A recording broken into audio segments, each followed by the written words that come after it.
Tate tried to line it up, and he was like, I don't debate y'all. Y'all too disrespectful. Aboriginal Power won't even debate Sean because he's too disrespectful.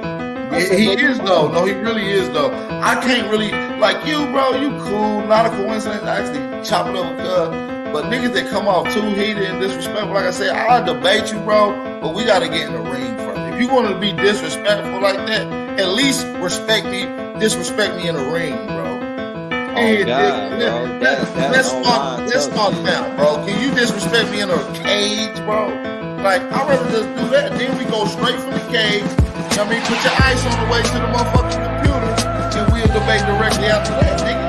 Shit. That's why I don't even be.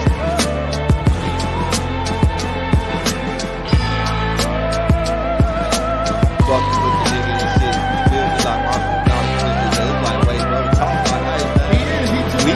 We gotta get face to face. We can talk to you like that, my nigga. Yeah, Peanut. Go ahead, I got my brother on here. Peanut, what's the word, my brother? What's the challenge? Yeah, I appreciate you, man, but lucky, let me say this, man. First of all, I'm an older brother. I'm young in spirit because I stay in shape. But I'm older. I deserve respect. Don't lie on me.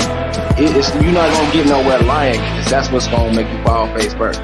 Second of all, I'm well known in the Pan-African community. I'm not nobody new. You're younger than me. You don't know this.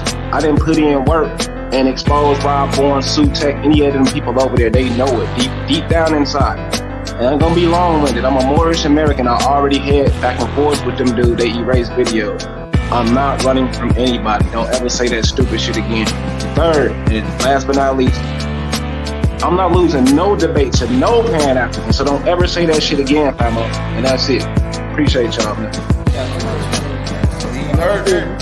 If Sean P want to debate, tell him to debate the champ over there, right?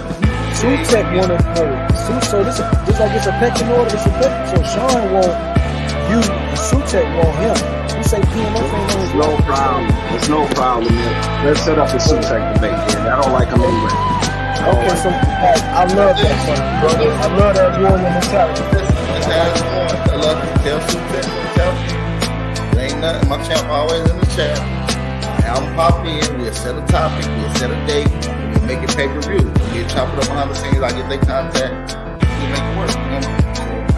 You heard it right here. He ain't ducking no phase, bro.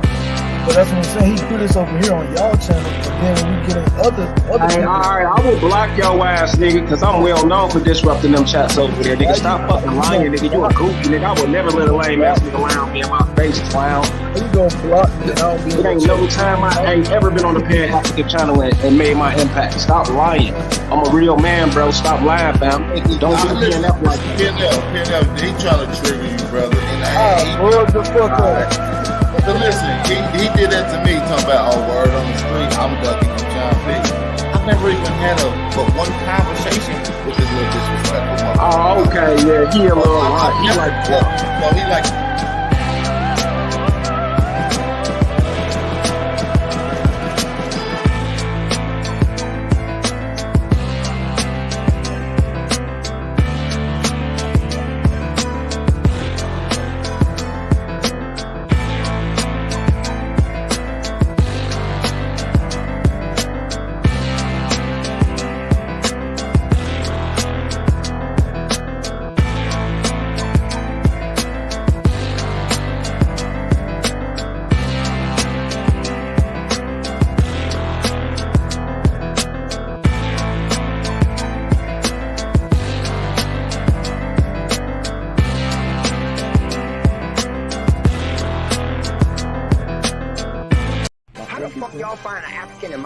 Family, but y'all ain't find your own genealogy. Shut the fuck up. That don't make sense for one.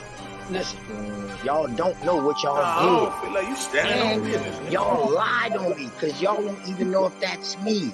And if y'all can trace that shit back to it's me, it's only 2 people in YouTube that got my information. Yeah, he died by his own genealogy. You ain't an Indian, you ain't got a lot of meat. Half of this track, best believe you lose a lot of sleep. Probably because you made it up to us honestly. You ain't a Cherokee, nope. You ain't a Chickasaw, nope. You ain't a Blackfoot, nope. Nigga, get lost. You just a fool with low comprehension.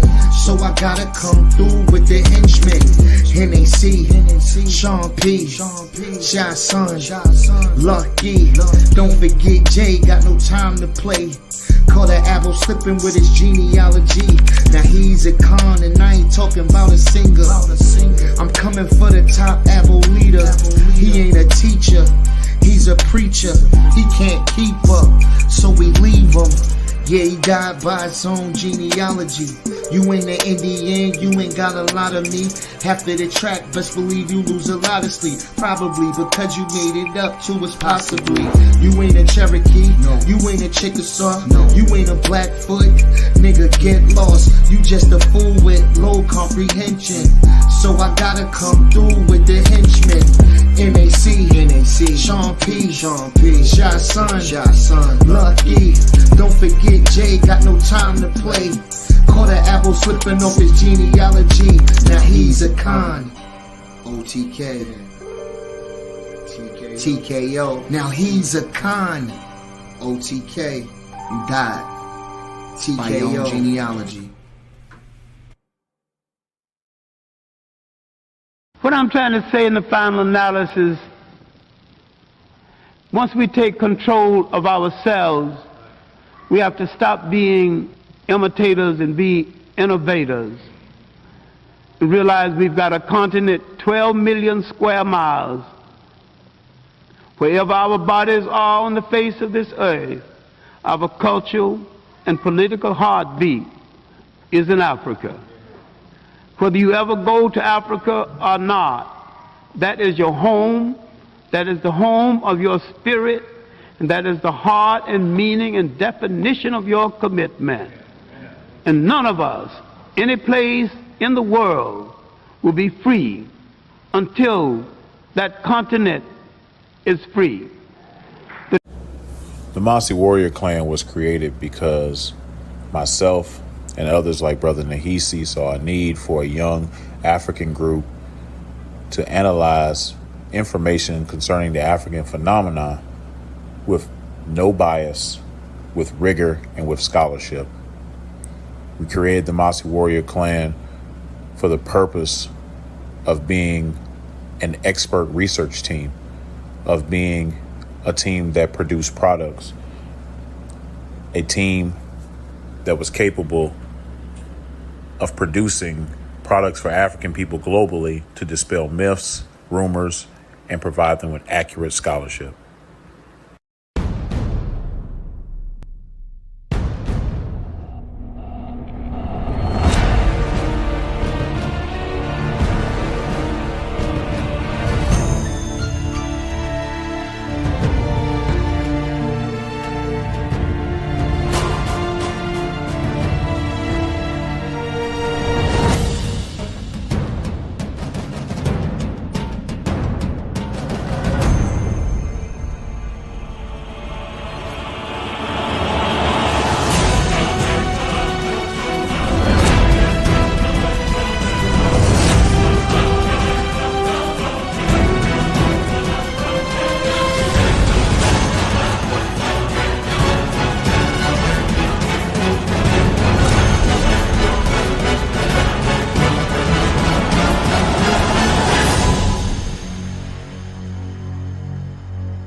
Peace, everybody in the chat. It's your boy Sean P in the place to be, man. Like the show, share the show, tell a friend, we're live. I'm gonna get straight to it because I don't want to waste the people's time. Peace to the whole chat, man. I see you're not a coincidence. Tarka, Vasa, Desmond, Thurman, Sister Arbella. You know what I'm saying? Donnie was good. Bar Reloaded, Ramon, Zane, Mika, the Public Enemy, everybody else that ain't commented. just yet.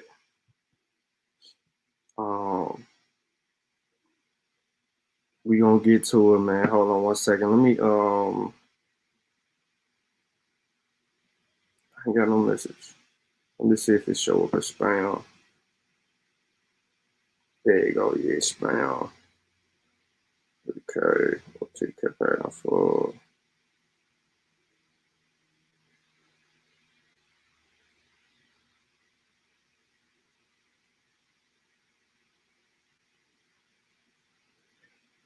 All right, so let's try to handle some business. Say your name with love, please. Out of here. You don't handle this business. You don't handle this business. But let's see. Let me share my screen, man. Let me catch everybody up that ain't aware of what's going on. You feel me? Let me all right, y'all can see. What day was this? 8 days ago. This conversation transpired 8 days ago.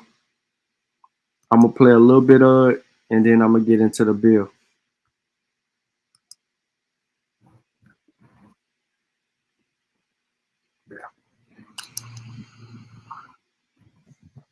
How you look, how you appear, and this is the whole problem with these bad goofy motherfuckers. They're trying to take the American existence and stamp it made in Africa. That's identity theft. And then they want. This fool said that we, us, because he was disrespectful. He said pan goofies are trying to do something, take the American identity and stamp it in Africa. And then he said that's identity theft.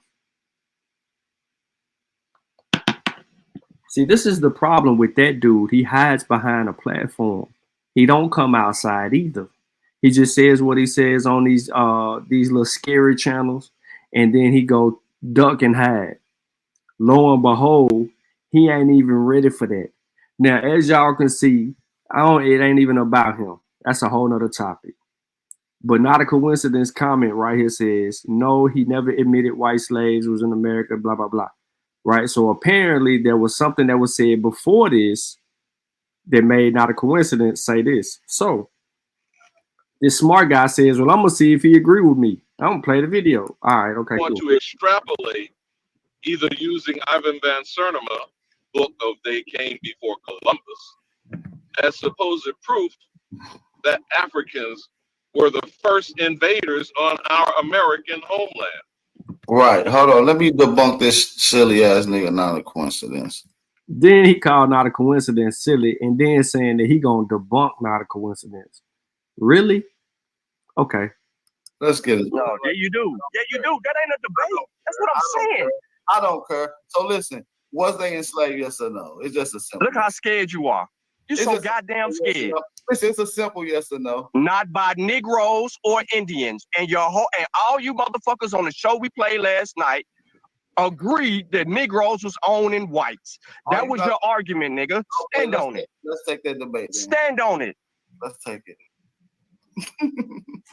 We can do it tonight, nigga. Get your shit together. We can do it on the 13th, sir. I see you there. You know what I'm saying? So first off, you see off the rip,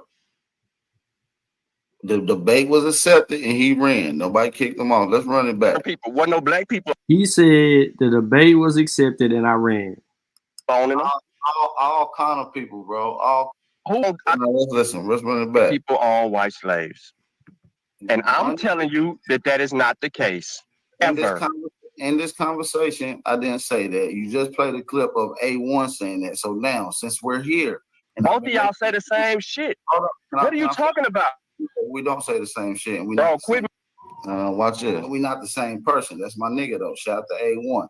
But my claim is, like I said from the beginning. I know not a coincidence. do you want to debate whether or not white people was enslaved in America? Yes or no? That's just yes or no. If you don't want to debate that, just say you don't want to debate that, bro. We can move on, bro. Who's the slave masters?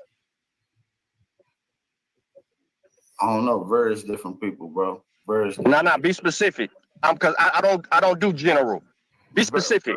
Various different people, shit, bro. No. Who is various different people? Wasn't no black people owning them. All kind of people, bro. All kind. Wasn't no black people owning them.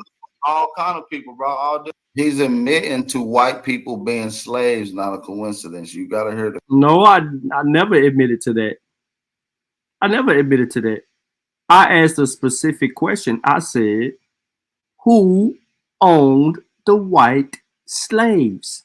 If your argument is that there were white slaves, who owned them? The context. He's admitting to white people being slaves. He's just saying that Negroes didn't own slaves. Didn't own the white slave. Do you understand that? Not a coincidence. Do you understand that? Matter of fact, we even going to go back to in this same video. I said that the white people were indentured. I said that they were not slaves; they were indentured. But he doesn't play the clip. What is a white slave? Let's go back to the beginning of the conversation. As a matter of fact, okay.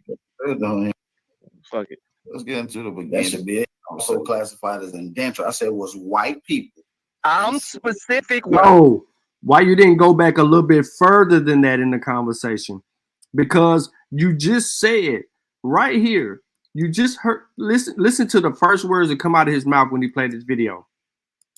He's admitting to white people being slaves. He's just saying that Negroes didn't own slaves. Watch the word indentured come out of his mouth. Didn't own the white slave. Do you understand that? Not a coincidence. Do you understand that? Matter of fact, we even going to go back to what is a white slave. Let's go back to the beginning of the conversation. As a matter of fact, okay.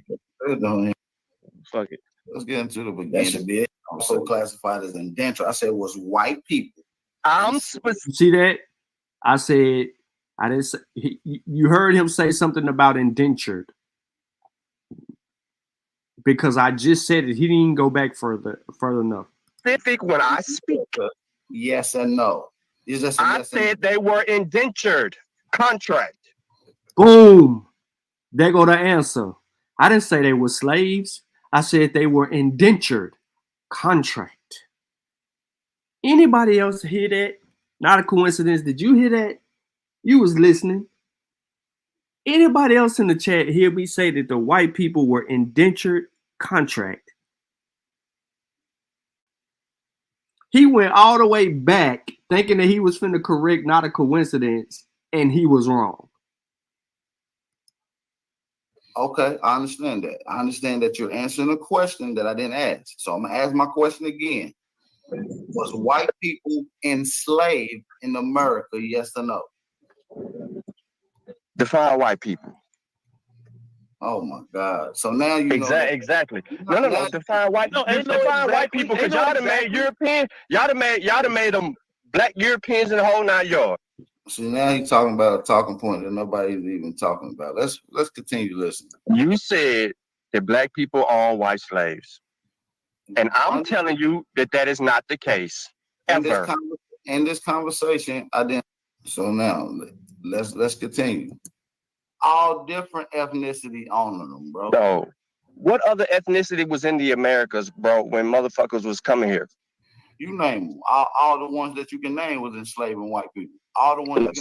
So you're saying that Paleo Indians were enslaving white people? So was Paleo Indians in the 1600s?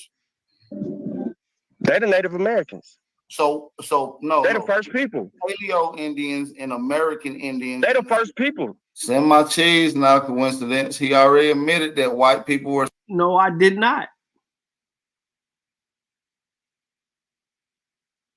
No, I did not. I clearly had just said that they were indentured servants. I never attested to the fact. I never agreed with him. I asked him who owned them. Now I'm finna pull up. Slaves, bro. No. Them ain't no goddamn differences. They're the same motherfucking people. No. Paleo is exclusively describing the time period of indigenous people. No, we're not talking Paleo Indian. We're talking about 1600s Indian. What the fuck are you talking about? Don't understand. Me and Sean P agreed that Christians, white European Christians or European. You hear this shit? Now here I come. Christians, Christian Europeans are considered the white slaves. Me and him agreed to that. I ain't agree to that. Me and him agreed. I ain't never agreed to that. Okay. I ain't never gotta run that back. I ain't never agreed. I know not a coincidence. Let's run it back. Hold on. Yes and no. I said they were indentured contract. Okay. Conversation over. Conversation over. BAP owe you $100. He owe you $100. I understand that you're answering a question that I didn't ask. So I'm gonna ask my question again. Was white people enslaved in America? Yes or no? Define white people. Oh my God! So now you know exactly. No. Define white. Define white people because y'all done made European. Y'all done made them black Europeans in the whole 9 yards. So define white people. Christian Europeans. No. Okay. And listen, not only did I say indentured servants, when he said that they were white slaves, I came back and just straight said no. Do you want to debate that? I told you what I wanted to debate.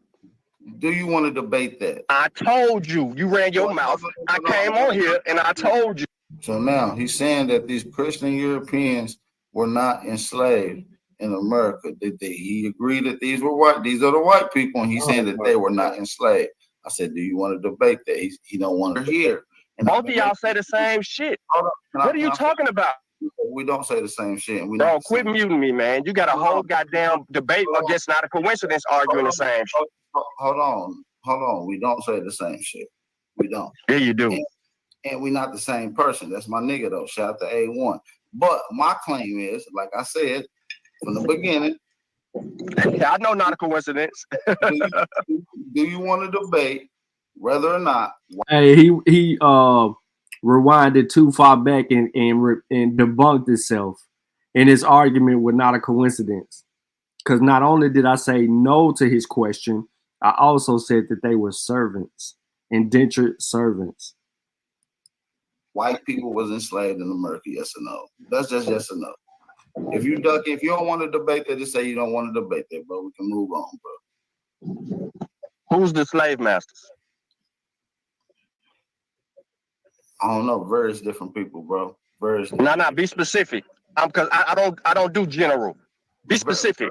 Various different people. You're saying it didn't happen. It doesn't matter who enslaved them. Do you see what I'm saying? People, shit, bro. No. Who is various different? It do matter because now I'm asking you a question because you made a claim and called these people slaves. So I'm saying if they were slaves, who owned them?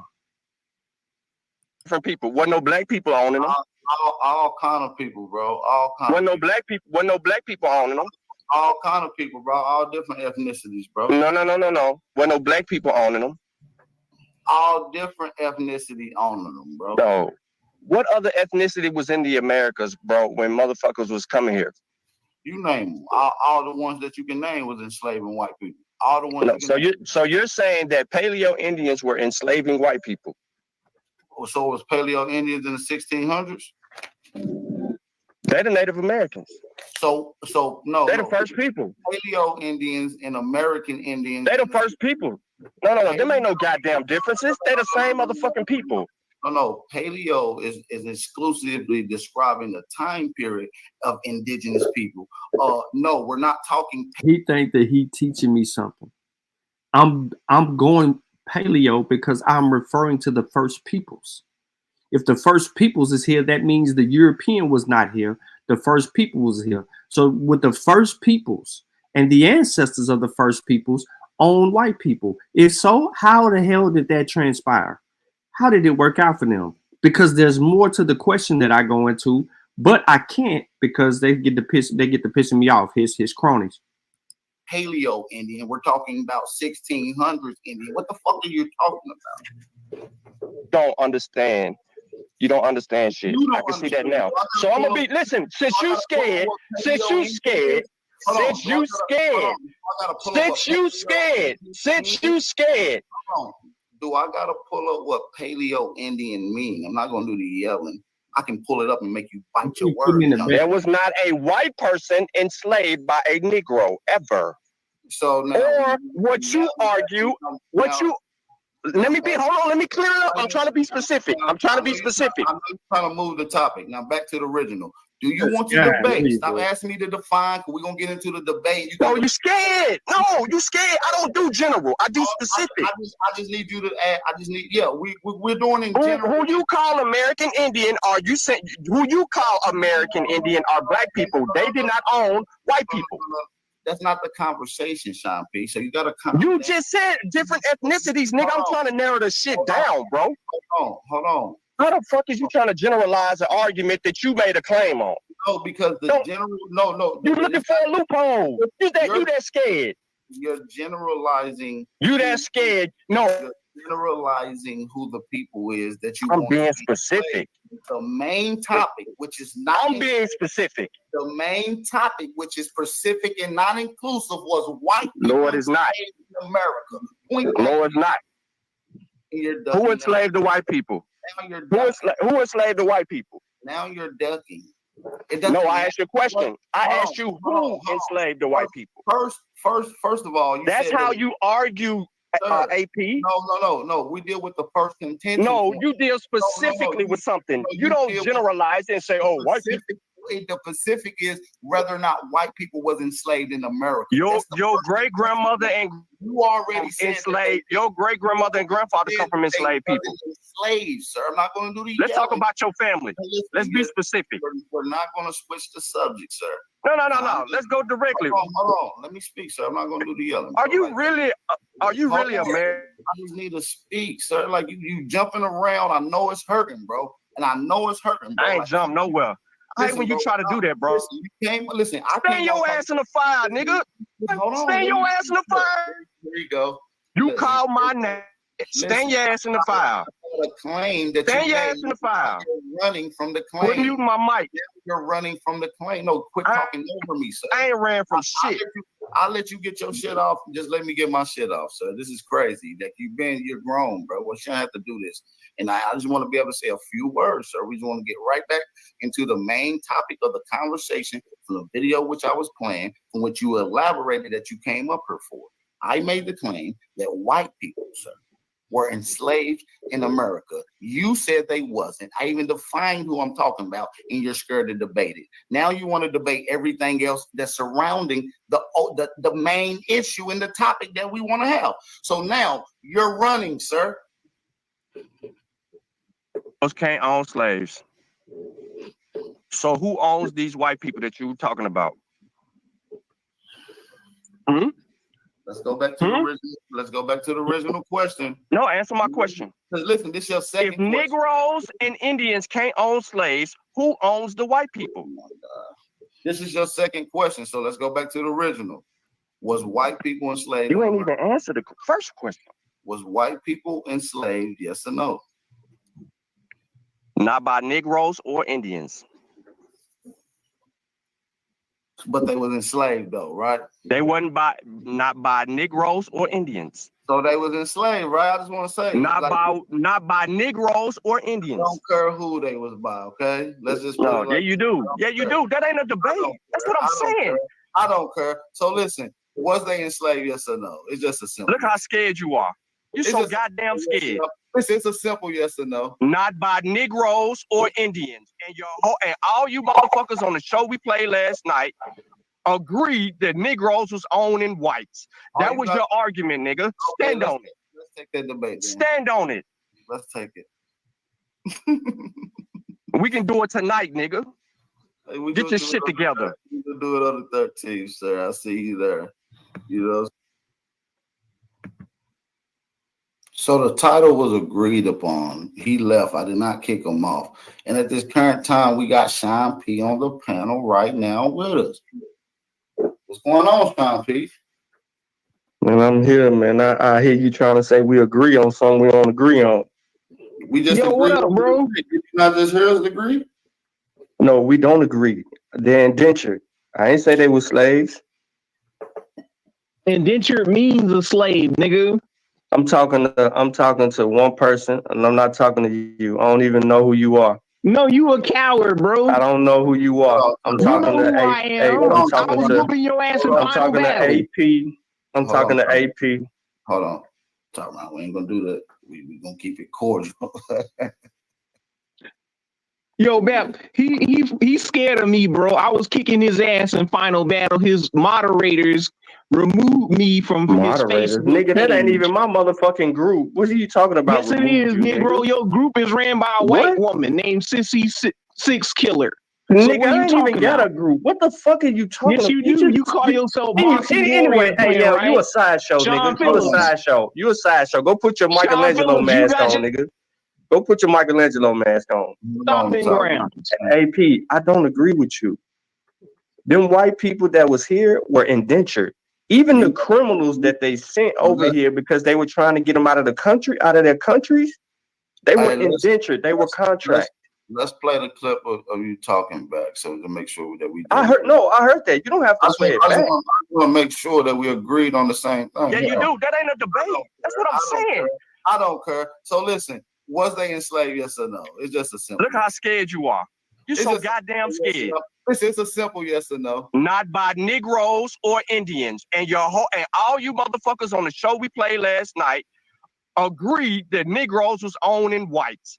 That was your argument, nigga. Stand on it. Let's take that debate. Then. Stand on it. Let's take it. We can do it tonight, nigga. So the debate was that black people or Negroes or Indians own white slaves. And they didn't. I said, let's debate it. And we agreed on that, right? Let's debate it. All right. We supposed to set it up for the 13th, which that was last week. Which is the 13th will be this Saturday. We can set a date up to lock in the debate, bro. Like, so we agreed on the debate. We can go ahead and lock it in and make it official, bro. And when you want to get in the ring, man? All right. Do you have any busy days on your schedule coming up? Man, I'm free Saturday, bro. I just gotta take my kids to barbershop. It's in the morning. For this Saturday, yeah, we can do this Saturday, the 13th.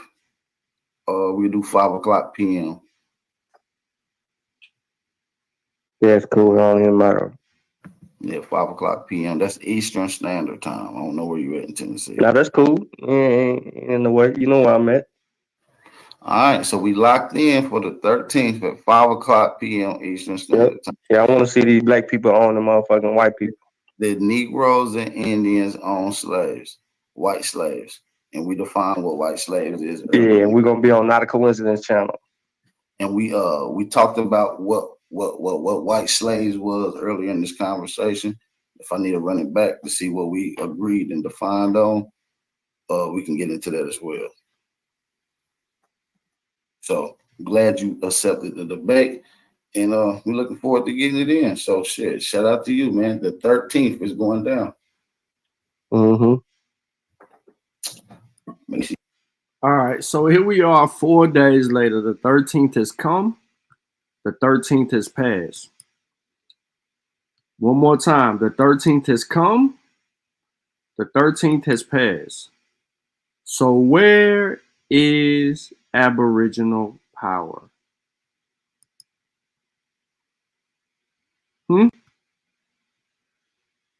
He's missing. We ain't seen him. We ain't seen him. Not a coincidence. Set this show up. 10 p.m. Eastern, 9 p.m. Central.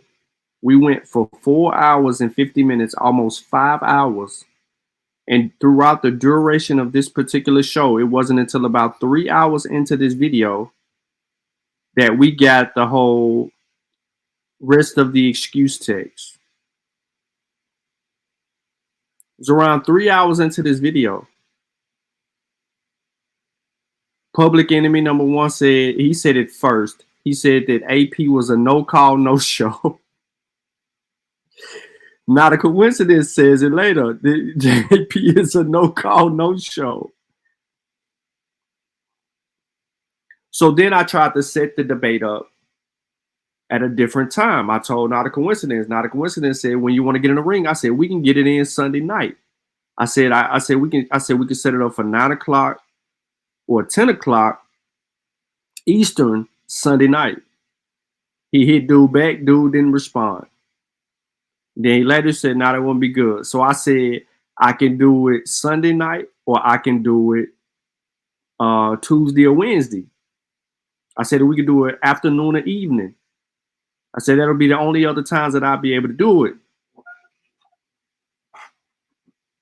That wasn't good enough for BAP. BAP said he can't do it. Claimed that he gonna be going to Philly. He gonna be out of town, he say.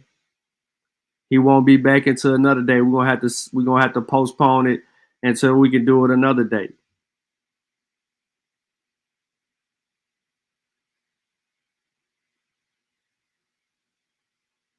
So here we are, 4 days from the debate date night, and ain't nobody heard from BAP. Not a show in a few days, nothing. Nothing. Somebody put an APB out on BAP. We can't find it.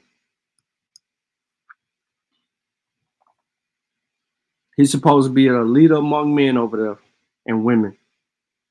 And he's nowhere to be found in these streets when it's wartime. See, this is why you got drunk people like top cats, bottom kittens, talking about they ain't got no wins, that they lost. Oh, y'all don't believe me? Hold on. Let me reshare my screen then. I'm going to get to it, Vasa.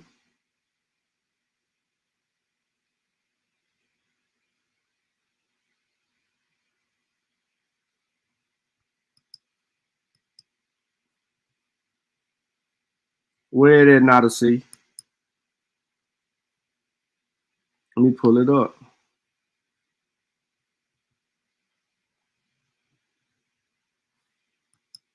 Here we go. Now, everybody in the world know the Aboriginals can't fight. I'm just gonna hold up. Now, everybody in the world know the Aboriginals can't fight. I'm just gonna. Now, everybody in the world know the Aboriginals can't fight. Now, everybody in the world know the Aboriginals can't fight. Now, everybody in the world know the Aboriginals can't fight. I'm just gonna keep it real. Everybody know the Aboriginals ain't got nothing for themselves. We're gonna keep this shit real. If you're an Aboriginal, man, I hate to be the one to break it to you. Damn. But nigga, you ain't never saw no Aboriginal war, nigga. Man. Send me a video with a timestamp. You ain't never seen no Aboriginal war, and they won a successful military only when they fought with us last year. So he's saying they over. Yo, he said they got no lead. I didn't know he was going hard like that on them. Oh, he said they ain't got no wins, and the only time they did win was when they linked up with them. You heard him say that? Look, shit. Look, hold on. Get your shit off. Get your shit off. Get your shit off. Seen no Aboriginal war, and they won a successful military only when they fought with us last year. And they didn't even win out of them phase. Nah, this is classic, y'all. This is classic. This is classic, right? Yeah, I think let's smoke signal go. Yeah, let's get some. I want to keep playing this, but let's get an Aboriginal up here for this, man. You heard it from Top Cats. Big teeth. So listen, man. Let me make myself very clear. White people were not enslaved in the Americas. White people were not owned by Negroes or Indians. He says that's what he wants to debate. We can debate if white people were slaves and if Negroes and Indians owned them. That's the two research questions that we have to answer. And I was prepared to argue that. So what I'm going to do now is I'm going to sit on, let me share my screen. I'm going to sit on this until he's ready to deal with this. White slaves of America. Did blacks or Native Americans own white slaves? It's a teaching moment. I'm going to sit on it until he's ready for war. Until then, I am going to take y'all down this little lane. I'm going to remove the word Negro, ladies and gentlemen, from everything you hear me read in this passage here. I am going to discuss the law and the Negro. Specifically,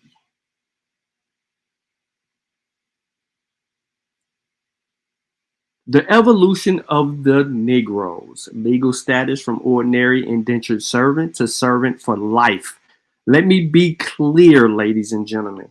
What I am reading, the source to what I am reading is in the freaking chat. It's in the chat. You ain't got to look for it. I provided it to you. It's there. Okay? If anybody got an issue or problem, I provided it so that you could review the title of it and everything. The evolution of the Negro's legal status from ordinary indentured servant to servant for life to slave was followed by the development of a separate legal code, distinct trial procedures, and harsher punishments for Negroes accused of criminal acts. Inevitably, the slaves' lack of personal freedom would have necessitated some revision in the English legal system that had been transported to Virginia. But it is unrelenting fear of the Negro as a potential insurrectionist and constant determination to police his conduct rigidly that instigated most of the early laws affecting Negro slaves. Only in the last two decades of the 17th century did anything more than the faintest beginning of the separate criminal law for Negroes began to appear. Ladies and gentlemen, a separate criminal law for Negroes began to appear. An act of 1680 for preventing Negro insurrections was the first real black code in Virginia, providing specific punishments for the three crimes of leaving the master's property without permission, lifting a hand against a Christian, that is, a white man. Okay, so not a coincidence, already educated y'all in early U.S. history, a Christian was defined as a white man. He is the purest of the pure, and he is the reason Jesus was a white man. And for hiding or resisting capture after running away. Convictions on the last charge required death penalty. See that? You ran away, you can get the death penalty. A 1691 statute that was of great importance as the first legal restriction on manumissions of slaves in Virginia also provided a systematic plan for raising a force of men to recapture outlying slaves or runaways who were hiding. Then in 1692, the legislature provided the first trial procedures, in particular the denial of jury trial, which applies specifically to Negro slaves. So, ladies and gentlemen, I know I told y'all to remove the word Negro, but I can't help myself. So do we put Christian slaves? Because that's how white people saw themselves, as Christian. So do we have Christian slaves? No, we don't. We have a separate negotiation here. Would these white people convince themselves to treat themselves in the manner of what I just read? That they would condense themselves down from being these great white Christians to low-life slave Christians. Could they convince you?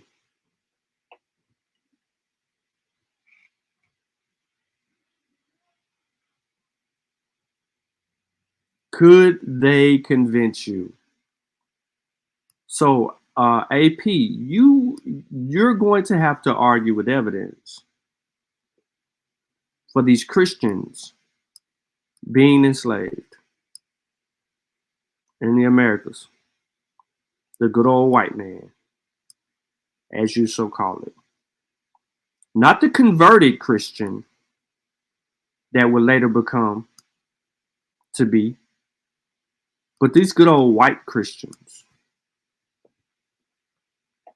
There were 3 or more less comprehensive pieces of legislation in the 18th century covering the trial, punishment, and regulation of slaves.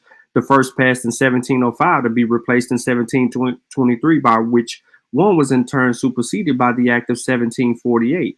These were the basic codes for the later colonial period, and most of other legislation affecting Negro crimes, with the exception of laws dealing with the runaways, was not much more than a minor modification of these 2 measures.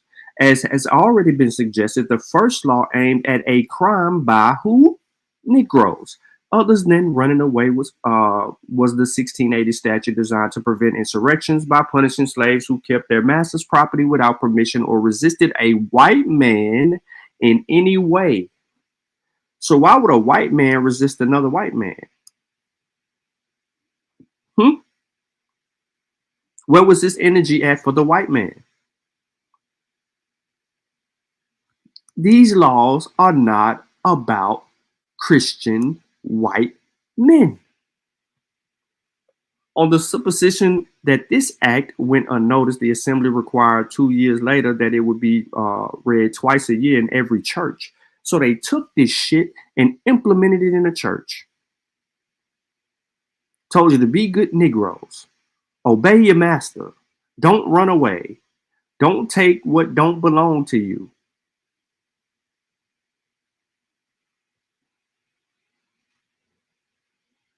Do you understand that? Twice a year, an assembly required you to read to these people to not steal or run away from your master. The more comprehensive statute of 1723 sought to new safeguards against an armed rising by withdrawing a privilege or benefit of clergy from Negroes convicted of plotting or attempting such rebellion, and by forbidding all assemblies of slaves that were not licensed by the masters and held for public worship. It also denied all Negro, free or slave, the right to possess weapons, except that free Negroes who were householders or militiamen might keep a single gun, and Negroes residing on the frontier might be licensed by the justice of peace to carry arms. All of these restrictions continued in force under the law of 1748. What up, Keenan? Most crimes other than running away or rising in rebellion that a Negro might commit were actions defined in laws that applied equally to all persons in the colony. It is revealing, however, that 2 felonies, hog stealing and administration of poisonous medicines, were the occasion of special provisions dealing exclusively with slaves. Hog stealing reached the point that on the 3rd conviction, it became a capital offense without benefit of clergy. Such were the risk involved in the temptations of delicate flavor of roast pig. The restrictions of poisonous medicines obviously arose out of the belief that whites, that a great many Negroes continue to practice witchcraft and tribal medicine, they had brought from where? Africa, you dumb Negroes. So these good old white men, the Christian white men, had a fear that Negroes was practicing what they called witchcraft and tribal medicine, which they brought from freaking Africa. They go on to say, both in honest, if primitive attempts to cure ailing slaves, but also in malicious attempts to destroy an enemy. So they were concocting things to protect themselves when they felt ill. But then on the flip side of that, they didn't know if they felt ill or they were using it maliciously to try to kill the white man. One section of 1748 code provided capital punishment for Negroes who prepared and administered medicine of any sort, unless their owner had consented. Benefit of clergy was allowable only where the slave could prove there had been no evil intent. In the wave of Negro crimes, which David Mays described in Caroline County from 1761 to 64, there was no less than 3 trials under this law in 3 months period during 1762, with convictions in 2 of them. Beginning with the legislation of 1692, a separate court procedure developed for the trial of Negroes, differing markedly in rapid movement to trial and lack of constitutional guarantees from that accorded to free man. In capital cases, the core of this process was the immediate imprisonment of the slave, insurance of the governor of commissions of the oyer and the determined persons in the county involved to arraign and indict the offender, and to take for the evidence the confession of the accused or the oaths of 2 witnesses, or on, in some cases, and without the solemnity of jury, to pass such judgment as the law allowed. Throughout the colonial era, there was but one modification in this method of trial. 1765, the governor was permitted to issue general commissions of oyer and termer to 4 or more justices in the peace of each county, including one of the quorum, thereby eliminating the necessity of special commissions for each trial one. Initially, the procedure for trying slaves did not provide for testimony by any other Negro. In 1723, however, it became permissible in capital cases involving Negroes to take such testimony from Negroes, Indians, or mulattoes as shall seem convincing, wording which clearly implied that they were not to be accepted as sworn witnesses, nor to be questioned at all, except when absolutely necessary. One more time for the children of Bet. Now, the coincidence already gave y'all this once in a debate, in an argument where he instituted this into the discussion. Negroes could not testify. Indians could not testify. Mulattoes could not testify, only if it benefited the white man. However, this provision for the use of slave testimony in 1723 may have been an opening wedge for employing Negro witnesses far more widely than the law intended. For a new law, 1732, stated that no Negro, mulatto, or Indian, that's 3 different descriptions, should be admitted in court, be sworn as a witness, or given evidence in a case. Practices which the law complained had been allowed even in the general court, except in the trial of slave for capital offense. One subsequent modification occurred in 1748 when free Christian Negroes, see, that's why I said what I said earlier. When free Christian Negroes, Indians, and mulattoes were allowed to appear in any case involving another Negro, Indian, or mulatto. In brief, however, all the technicalities come down to the fact that the slaves normally could testify only in a capital case involving another Negro. After 1732, the Negro possessed some fragments of that medieval remnant, the benefit of clergy, to soften the harsh processes of justice under which he was often tried and convicted. This is not the place for a discussion of the long evolution of the institution from its origin as a means of protecting persons in clerical orders from a trial in civil courts to point that it saved all literate persons and finally virtually the entire population from certain punishment. To the Virginia Negro, it was a means of escaping the prescribed punishments of his first commissions of any good many capital crimes. If his felony fell within benefit of clergy, the slave was burned in the hand to show that he had exhausted his use of privilege. Then he received corporal punishment and was released. There is some question as to how early in the history of Virginia Negro slaves were able to claim benefit of clergy.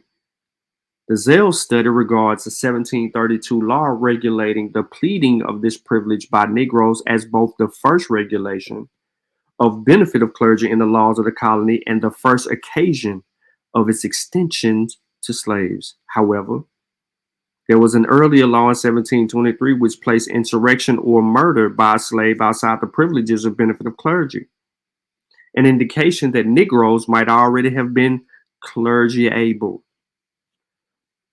But the Zell was probably entirely correct in thinking there was a considerable area of doubt about how far benefit of clergy extended to Negro slaves and even to the Virginians. And particularly the laws of the England had not allowed women or persons who were illiterate to claim benefit of clergy until the reigns of William and Mary and Anne. It was not all certain that these acts applied in the colonies to anyone. Moreover, the laws affecting the baptism of Negroes had not considered the possibility that conversion to Christianity conferred the right to benefit of clergy on slaves.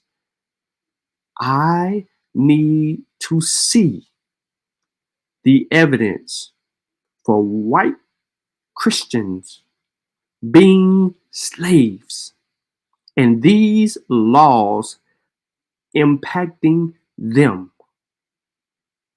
You got to show me a white slave.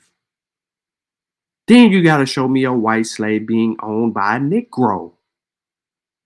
Because all I'm reading right now is Negro. I said remove Negro. Yes, I did.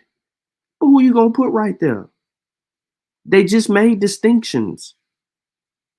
They didn't give the Indian, the Negro, or the mulatto the right to clergy in court cases regarding instances. It didn't evolve into them being able to have a clergy until later on.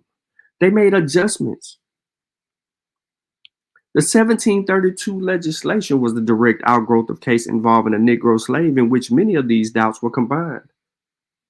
Mary Aggie, Virginia-born, Christianized at the property of Williamsburg widow, had committed a larceny for which she would have been clergy able in England if a free woman.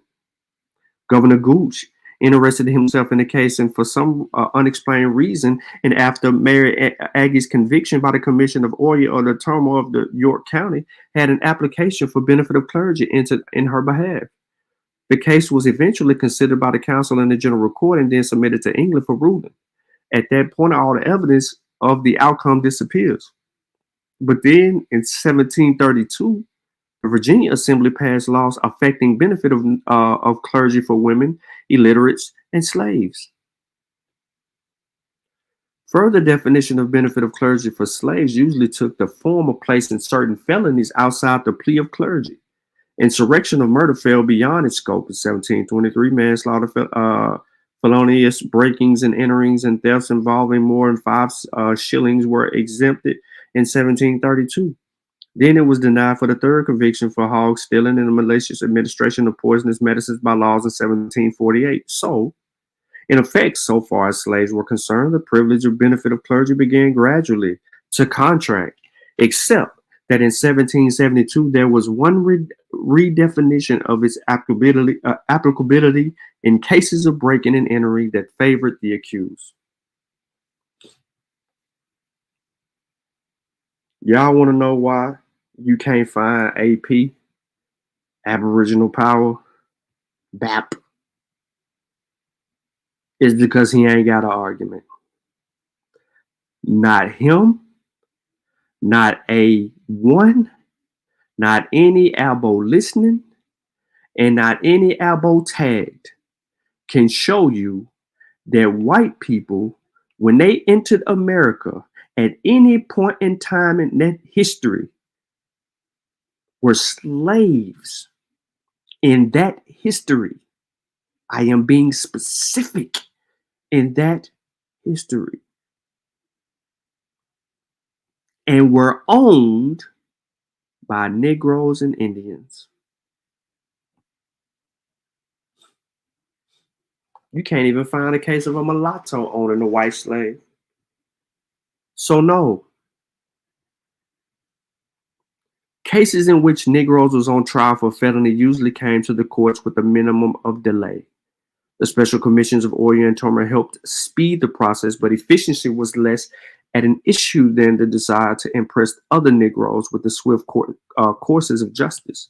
In the long run of a speedy trial was in the Negroes' best interest. For slaves who did languish in jail awaiting trial, sometimes paid a heavy penalty and physical suffering before they could begin to pay for their crime. Excuse me.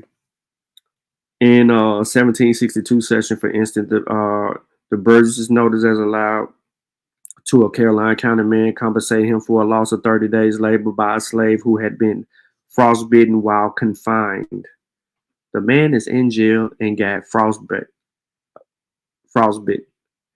Peep what happened.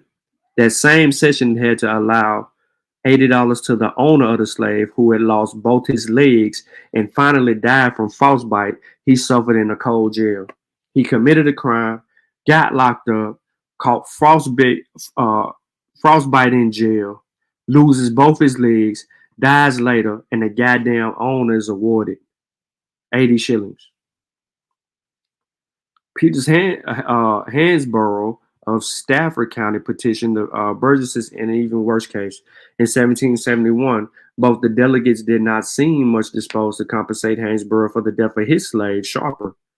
The Negro had been charged with administering medicine illegally and was imprisoned to await extermination by the justices. The weather turned so cold and rainy that while Hansborough made his appearance at court, the justices declined to attend. Hansborough inquired after his slave and found he was bit by the frost to such a degree that it commanded pity from every human heart. This was December, and the trial dragged on until May. When Sharper was acquitted, Hansborough related that he then took the poor distressed slave home where he died. Just as the very nature of slave status had demanded trial procedures that to some extent abridged the traditional English and colonial guarantees of individual right, it was just logically required a system of punishment that was exclusively corporal. The courts might find a master whose neglect contributed in some way to the act of one of the Negroes, but the slave could not normally make satisfaction in this way. For minor offenses or when the slave was able to avail himself or benefit of clergy, whipping became the prescribed penalty. 10 lashes for coming on a plantation without permission, 3 lashes for attending an unlawful meeting, or 39 for possessing weapons illegally, to cite a few, for example. So let's look at a few examples of what the hell you can get if you own somebody's property without permission, or if you got a weapon, or if you pulling up to a meeting. You know those little runaway meetings that they have in the back of the church, out in the woods, them meetings.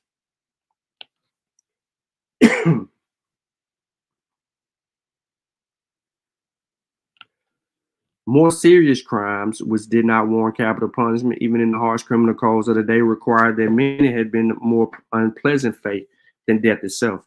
That penalty was mutilation. Mutilation. They was cutting wee-wees off.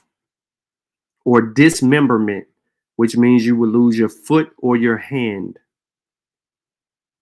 A slave given false evidence would, for instance, receive 39 lashes and then have his ears nailed to the pillar for a half hour, after which they would be cut off.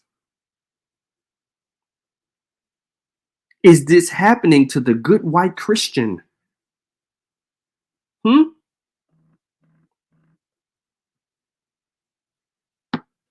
Is this happening to the good white Christian? Under the law of 1748, his ears would have been nailed, ladies and gentlemen, to the pillory. and then cut off. Dismemberment was a favorite punishment for the slave who continually ran away, went abroad at night, or lay in hiding. Both the 1723 and 48 Acts specify its use for these offenses. Since dismemberment usually took the form of cutting off a foot, it was practical, if cruel, way of curbing the sort of ungovernable Negro who really constituted the greatest threat of all against slavery as a police institution. That dismemberment sometimes reached proportions which struck even slave owners as barbarous it is. However, evidenced by 1769 statute, which in the future forbid the castration of a slave for continually lying out and reserved the punishment solely for Negroes guilty of the attempted rape of white women.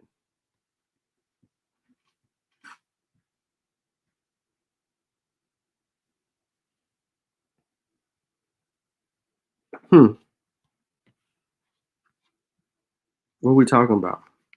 Finally, I ain't gonna give y'all no more. I know y'all bored, bro. Y'all can't take all of that.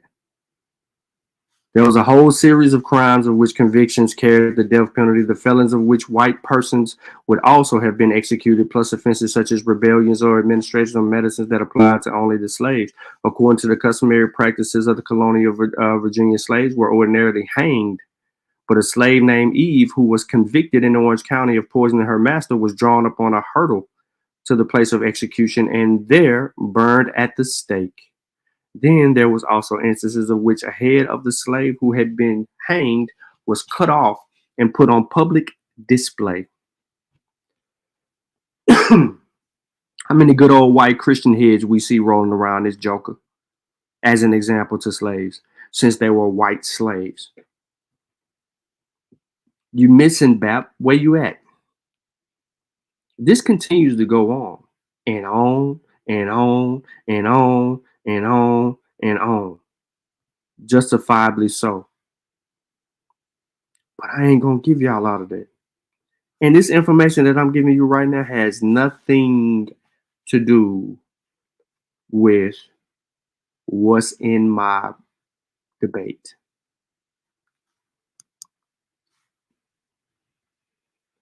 That's why I can show you whatever I want to show you, however I want to show you.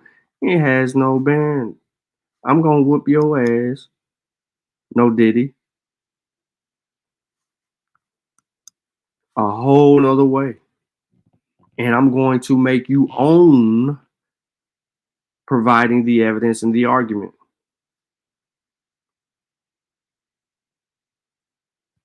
So basically what I did, y'all, was provide you guys a law or codes.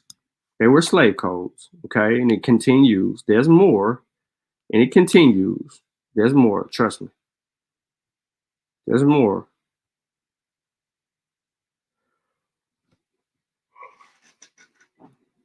But this is an example, right, of distinguishing the classes of people that were here and the laws that were created around those classes of people.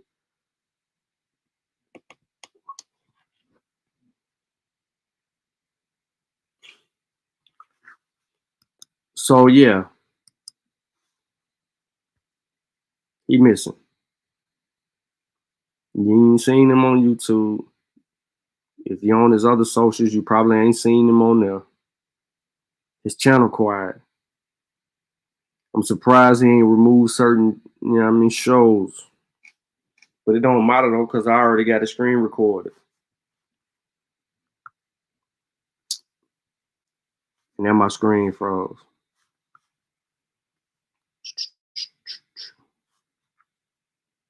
I'm gonna stay stuck right there till it come back. Maybe not. Hold on 1 second.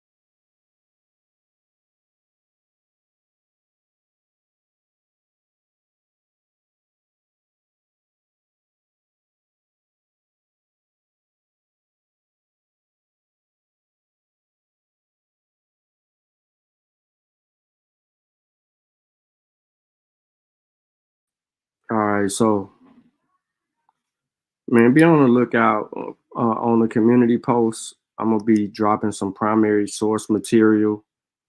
That's gonna be very, very useful for a lot of people.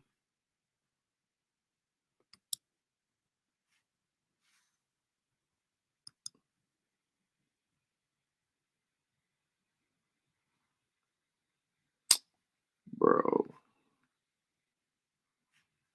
did this mom just really take me up out of here?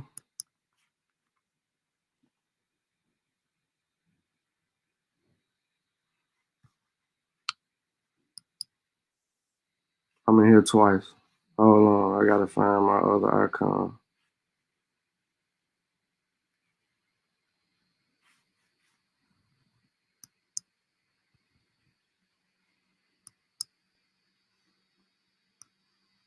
All right, there you go. Close that. Put that right there.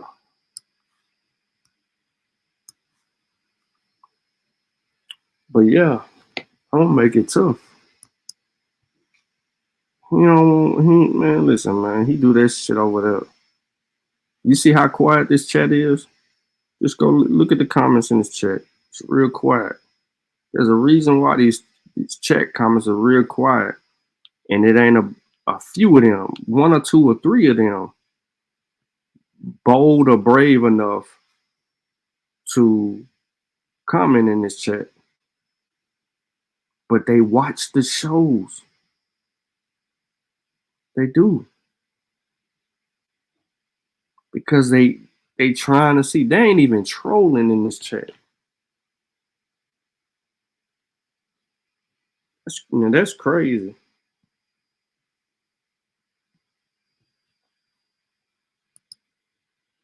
Dang. Definitely. So real quick, give me one quick second, man. I need to do something real quick. Hold on 1 second. I got us right here. How the fuck y'all find an African in my fucking family, but y'all ain't find his y'all own genealogy. Shut the fuck up. That don't make sense, for one. Listen, y'all don't know what y'all did. Feel like you standing on business. Y'all lied on me, because y'all don't even know if that's me. And if y'all can trace that shit back to it's me, it's only 2 people in YouTube that got my information. Yeah, he died by his own genealogy. You ain't an Indian, you ain't got a lot of me. Half of this track, best believe you lose a lot of sleep. Probably because you made it up to us honestly. You ain't a Cherokee, nope. You ain't a Chickasaw, nope. You ain't a Blackfoot, nope. Nigga, get lost. You just a fool with low comprehension. So I gotta come through with the henchmen. NAC, Sean P, Shy Son, Lucky. Don't forget Jay, got no time to play.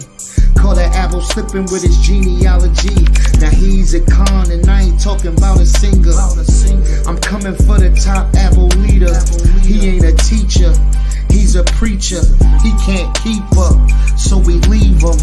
Yeah, he died by his own genealogy. You ain't an Indian, you ain't got a lot of me. Half of the track, best believe you lose a lot of sleep. Probably because you made it up to us possibly. You ain't a Cherokee, no. You ain't a Chickasaw, no. You ain't a Blackfoot. Nigga, get lost. You just a fool with low comprehension. So I gotta come through with the henchmen. NAC, Sean P, Shy Son, Lucky. Don't forget Jay, got no time to play. Call the apple slipping off his genealogy. Now he's a con. OTK. TKO. Now he's a con. OTK. You died. TKO. Genealogy.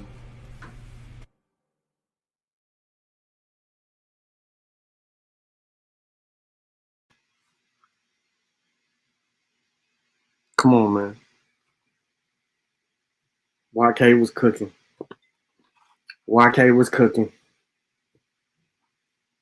You know what I'm saying? Stretched. Another elbow stretched. Vino, you next. OTK, get him out of there. West African Akan. Cosmon Cal, Alabama slave.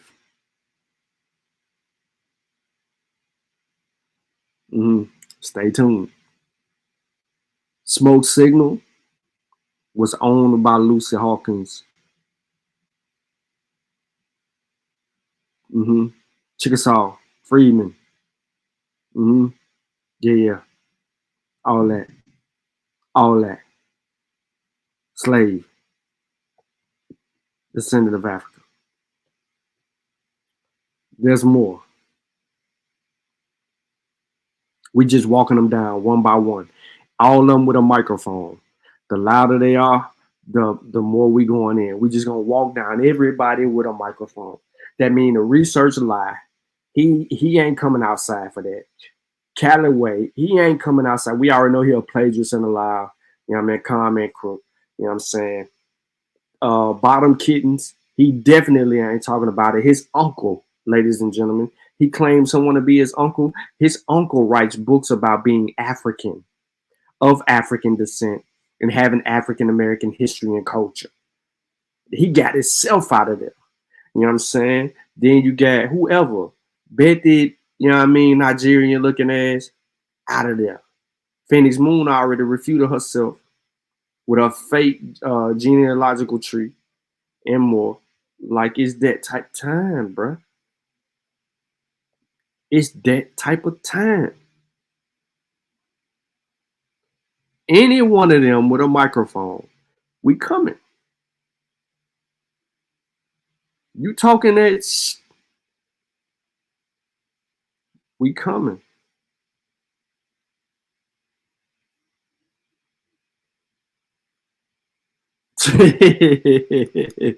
This dude funny, bro. Hey, look, and I think this is pure. Is this pure black? Pure, is this you?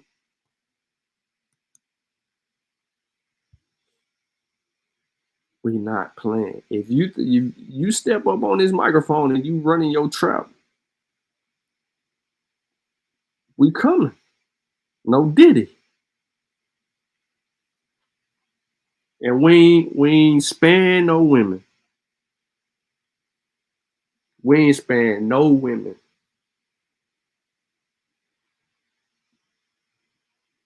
Straight up and down. We finna show y'all fools why denying your Africanness is an issue for you. And you done missed a whole lot, man. I done went on a little road. So does BAP want to debate me, man? Y'all know the answer to that.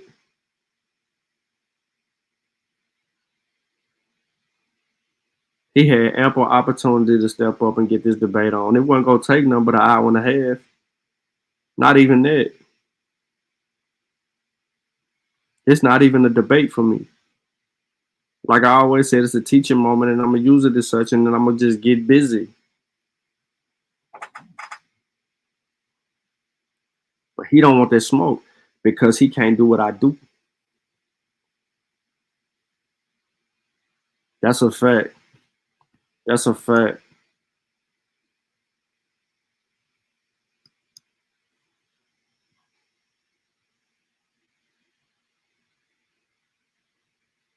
And to that boy, yeah, we know what you look like behind that mask. Donatello, you look suspect. Yeah, we know what you look like. Yeah, you can't hide your face no more. You've been running around here trying to throw my face on the screen, throw not a coincidence face on the screen. I ain't even gonna show people what you really look like, partner. Nah. I don't care if you show my face, your girl might like it. If you got one. If not, your sister might. Or your mama that you live with, she might like it when she walk past you.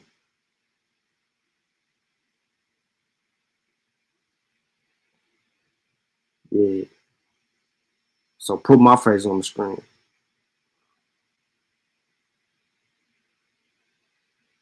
Might like my dimples.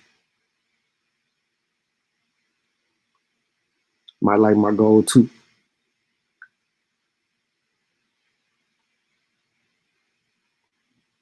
Yeah. all that. So go ahead. No diddy. Do your thing, man. So listen, man, I ain't gonna strain this out. I'm gonna go another few minutes. I did pin a link, so I wasn't ducking no smoke. None.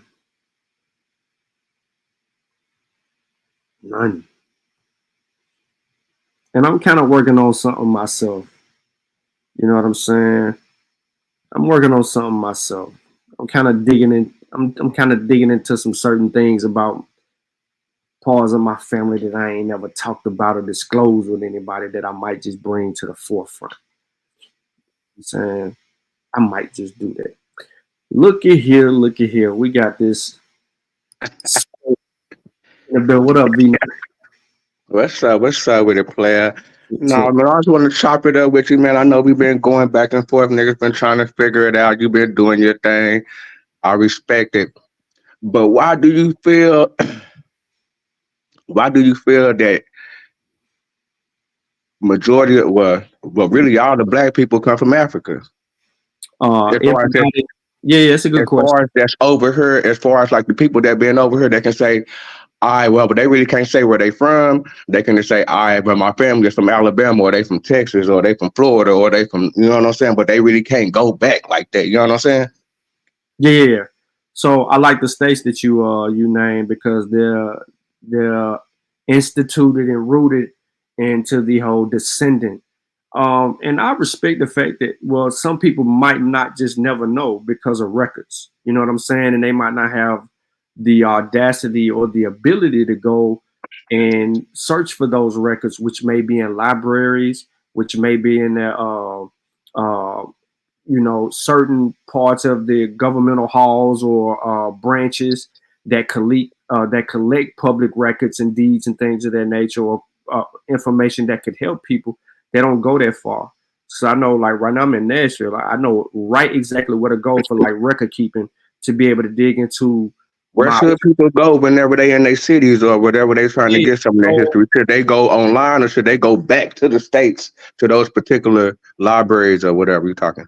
Yeah, they're going to have to go back to where they people from. They're going to have to go and dig up bank records or whatever the case may be, those files that are safe haven by these institutions where they have that information for everybody. It's available for the public, but we don't even go looking for any of that because that's an invested time, and some people don't have that type of time if they can't get it quick.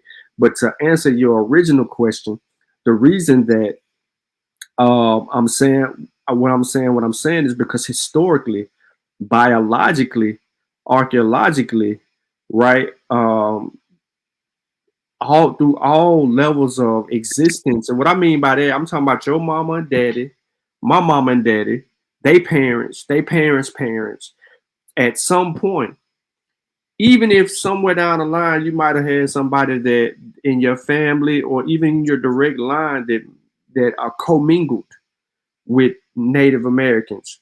That means half of you or 60% of you descends from Africa. So you can't deny that history. Mm-hmm. The problem that when I say, or I'm putting everybody in that box, is because only 5%, less than 5% of black people in America, right? Let me do this. Let me rephrase it. 2% of 44 million black people in America have at least 5% of Native American ancestry.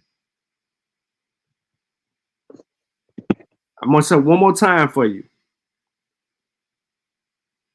2%, 2 of 44 million black people in America contain less than 5%.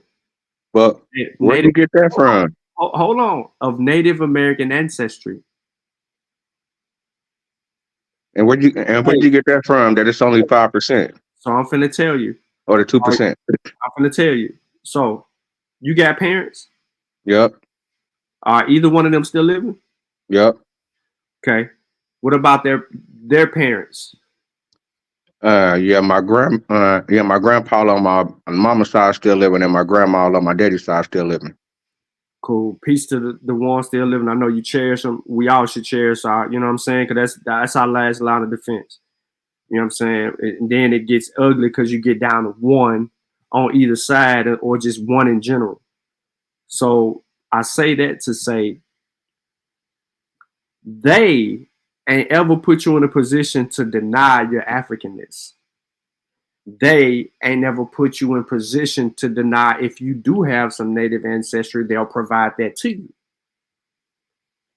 The problem is not we per se, but this movement of Aboriginal, indigenous bullshit that propagated from 2017 in the internet, the Dane Calloway era, Karemio and Dane Calloway era, has ushered in the ignorance to that. Because even still, bro, we know that 2% genetically, you asked me where I got it from, so I'm trying to go back to that.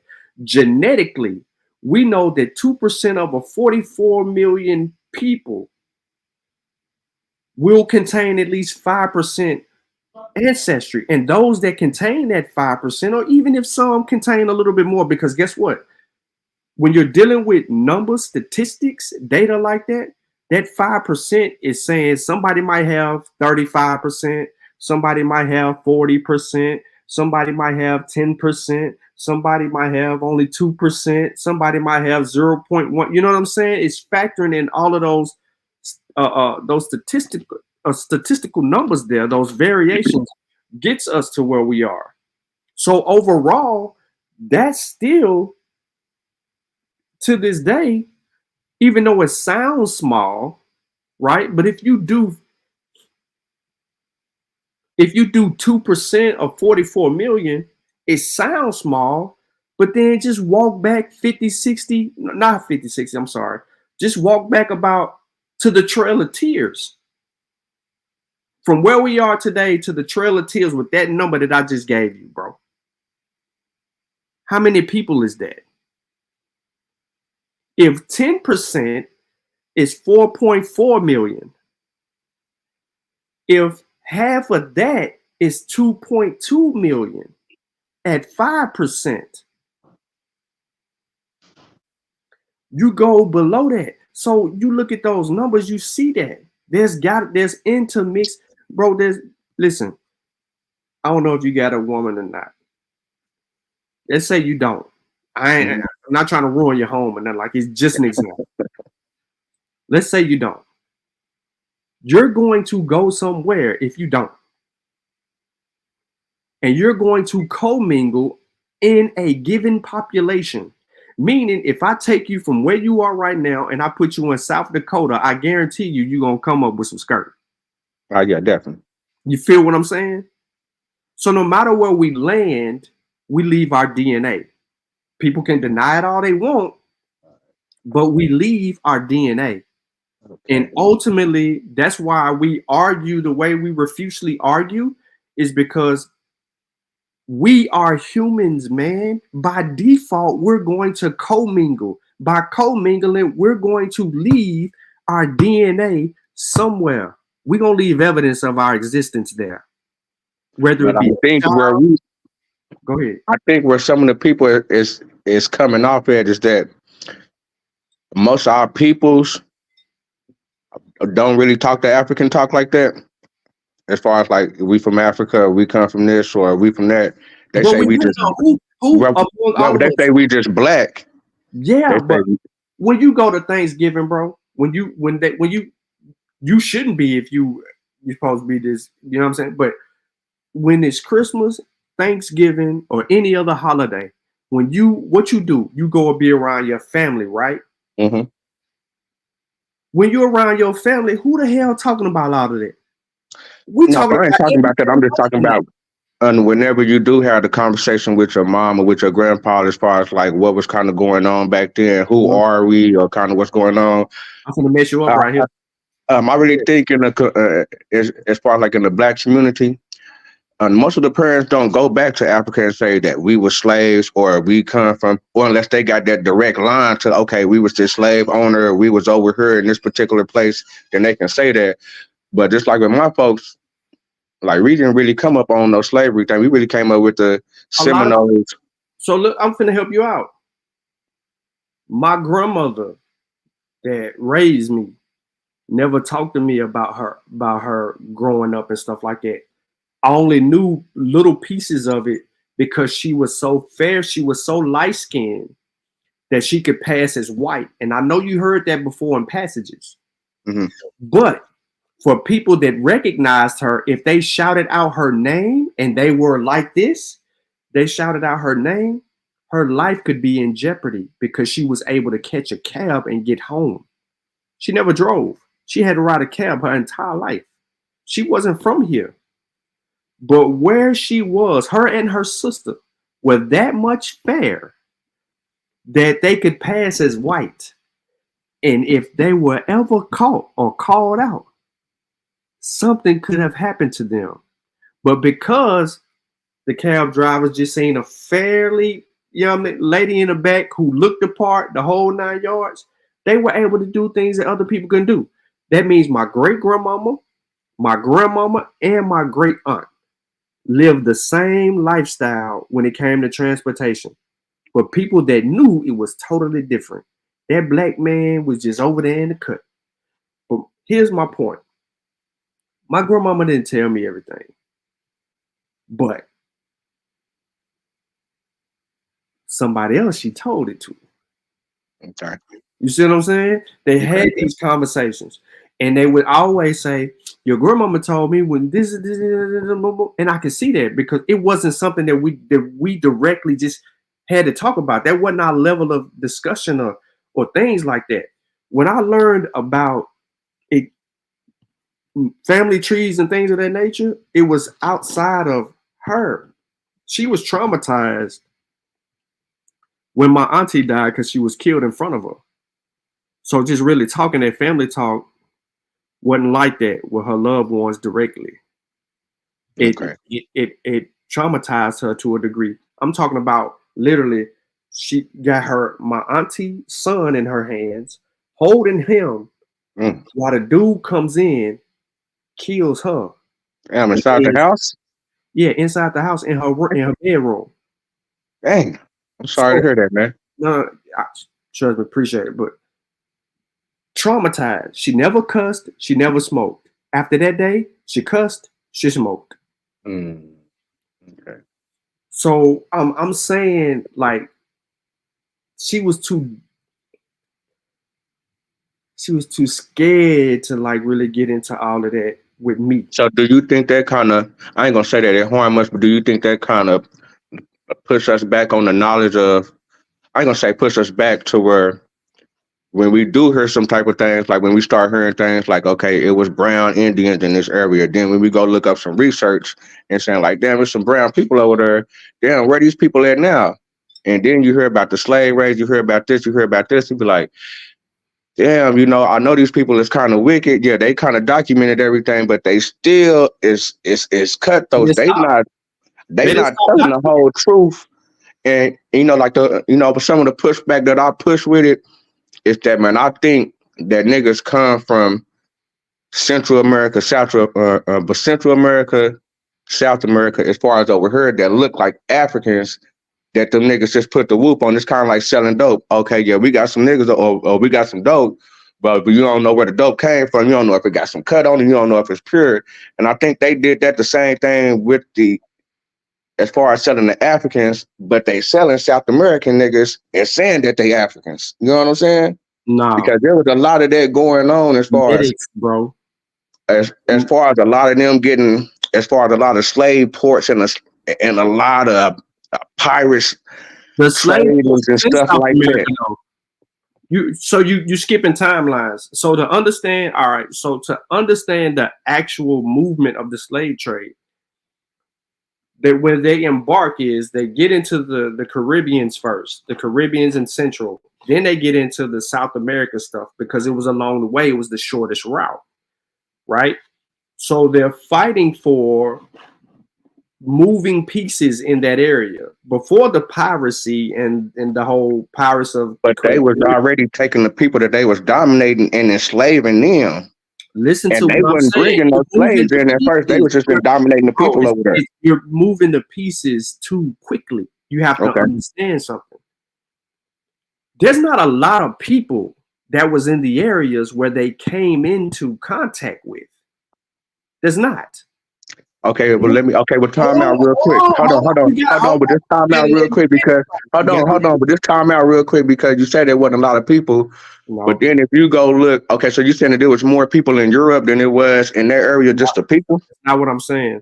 That's not what I'm referring to. Okay. What I'm talking about is inhabitable land, living in inhabitable land. When you look at South America, specifically, because that's what you said, there's not a lot of people in the eastern part of that, because that's Amazon area. It's the forest, bro. But people was living in the forest back then, was they? Or was they all by the coast, as far as what the records say? A minute group of people was living over there in those areas like that. Minute. So much so that they isolated themselves long enough to form their own haplogroup. Distinctly for that group of people. But hold on, let me finish. What I'm trying to get at is these Europeans had an agenda. The agenda was to come to the Americas for prosperity, wealth. I don't want to say this because I want to have this debate with you, but I'm gonna leave a part out. But anyway, they came to the Americas for prosperity and an opportunity. They didn't have that opportunity in Europe. So when they get to the Americas, the earliest people, they find people that are here. The evidence for those people that are indigenous to these areas are particularly as put Siberian and East Asian admixed. What about the Hold on. Where you're stuck at is skin variation. I'm stuck there because I don't see them type of people in America nowadays. Where did they go? They still there, bro. Have you went to South America ever? Have you been No, to I Chile? haven't. Have you been up? Okay. So but they say that the black people come from Africa over there. No, hold on. That's Brazil them area, bro. No, I'm talking about that Colombia, that Ecuador, that Brazil, or whatever it's called. What's it called? Brazil or Brazil? No, not Brazil, but the one that's the Belize. Belize. The one that Belize. Belize, yeah, because they imported Africans over there in that area over and over in like in Central America, or what we call there's a whole African. And I'm kind of crazy because when you go back what makes the conversation difficult is chronology. So if I'm in the 1400s and I'm trying to get the 1400s covered, I can't skip the 1400s and go to the 1560s and 80s and talk about that when we were just at the 90s in the beginning of the 1500s. And that's what I'm saying. That's kind of where I want to stay at, because with Balboa in the 1513, he found the niggas down there. They're not there. Listen, to white people, when they seen someone that was not white, they had no other way of defining who they are. And if you're reading their literature and their works, they're telling you we have no description for these people. They calling them Indians at first. No, which was incorrect. But I'm saying that's the label that they gave us. But hold on, did they go to India? Did they arrive in India? They never arrived at India, yet they called them Indians. So it's a misclassification. That's the first indicator that they don't know who they encountered. They labeled them that, and it's been named that since then, disingenuously out of ignorance. But what I'm saying, they saying that it's dark-skinned people down there. What I'm saying is I don't see no dark-skinned people down there at all, really. Bro, listen to me. Do you comprehend what I just said? I understand what you're saying. They mislabeled the damn people that they encountered. But they also said that there was people with frizzled hair, that there was people with nappy hair. No, listen, bro. They had already made distinctions between these people when they started to separate because they saw the variations. The only reason the people that looked like me and you, Vino, that they saw was because of the sun, their environment. I don't but understand. Me and you ain't black and black no. But me and you ain't black and black like no Sudans or no Ethiopians. We brown, but we not black and black. You in Oklahoma, bro. I'm lighter than the skin that you see right now on the screen. I've been outside. I'm lighter than this, bro. When December get here, my skin will be lighter than what it is right now. And I'm telling you, phenotypically, the closer you are to the sun, you're going to adapt to that. Your skin is going to be a defense mechanism to provide protection against the sun naturally. But they said that it wasn't never no niggas over there. You not listening. Well, who was, first of all, what is a Negro? Well, from what it seemed like, it's somebody that's black that they say that descend from Africa, basically because they black, No, because they put that on the Australians. You're using the ink. No, they didn't. They didn't call them Negroes. They call them Aborigines. They got a whole town over there called Negro Town. They call them No, you missed. They didn't call them Negro de Terras. That is not what they didn't say de Terras. I said they got a whole town called Negro Town over there. Do you know what a Negrito is? That's a black person from that area. No, let's pull it up, bro. Let's not guess. But that's a black person from like the Philippines and Malaysia and all them type of areas, right? As far as like in them island areas. We don't know. It's just easy to do this. Okay. I say that because the only time I see it is when they dealing with them type of an island people over there, as far as like Filipinos and Malaysians and the people from Indonesia. Don't call Filipinos Negritos. You just said what they were. So you have to slow the conversation down because you got me jumping all over the place, and I'm trying to get you on one thing so that you can understand. So this is what a Negrito is right here. Look, bro. Mm-hmm. Refers to several diverse ethnic groups who inhabit isolated parts of Southeast Asia and the Andaman Islands. Yeah, that's what I'm talking about. Hold on. I'm just properly defining who these people are. Okay, so it goes back to a few things here. Populations who described as Negroes include the Adamese people, the Anje, the Jara, the Sentinelese people. All right, Malaysia, Manique people, Southern Thailand, dang on Southern Thailand, bro.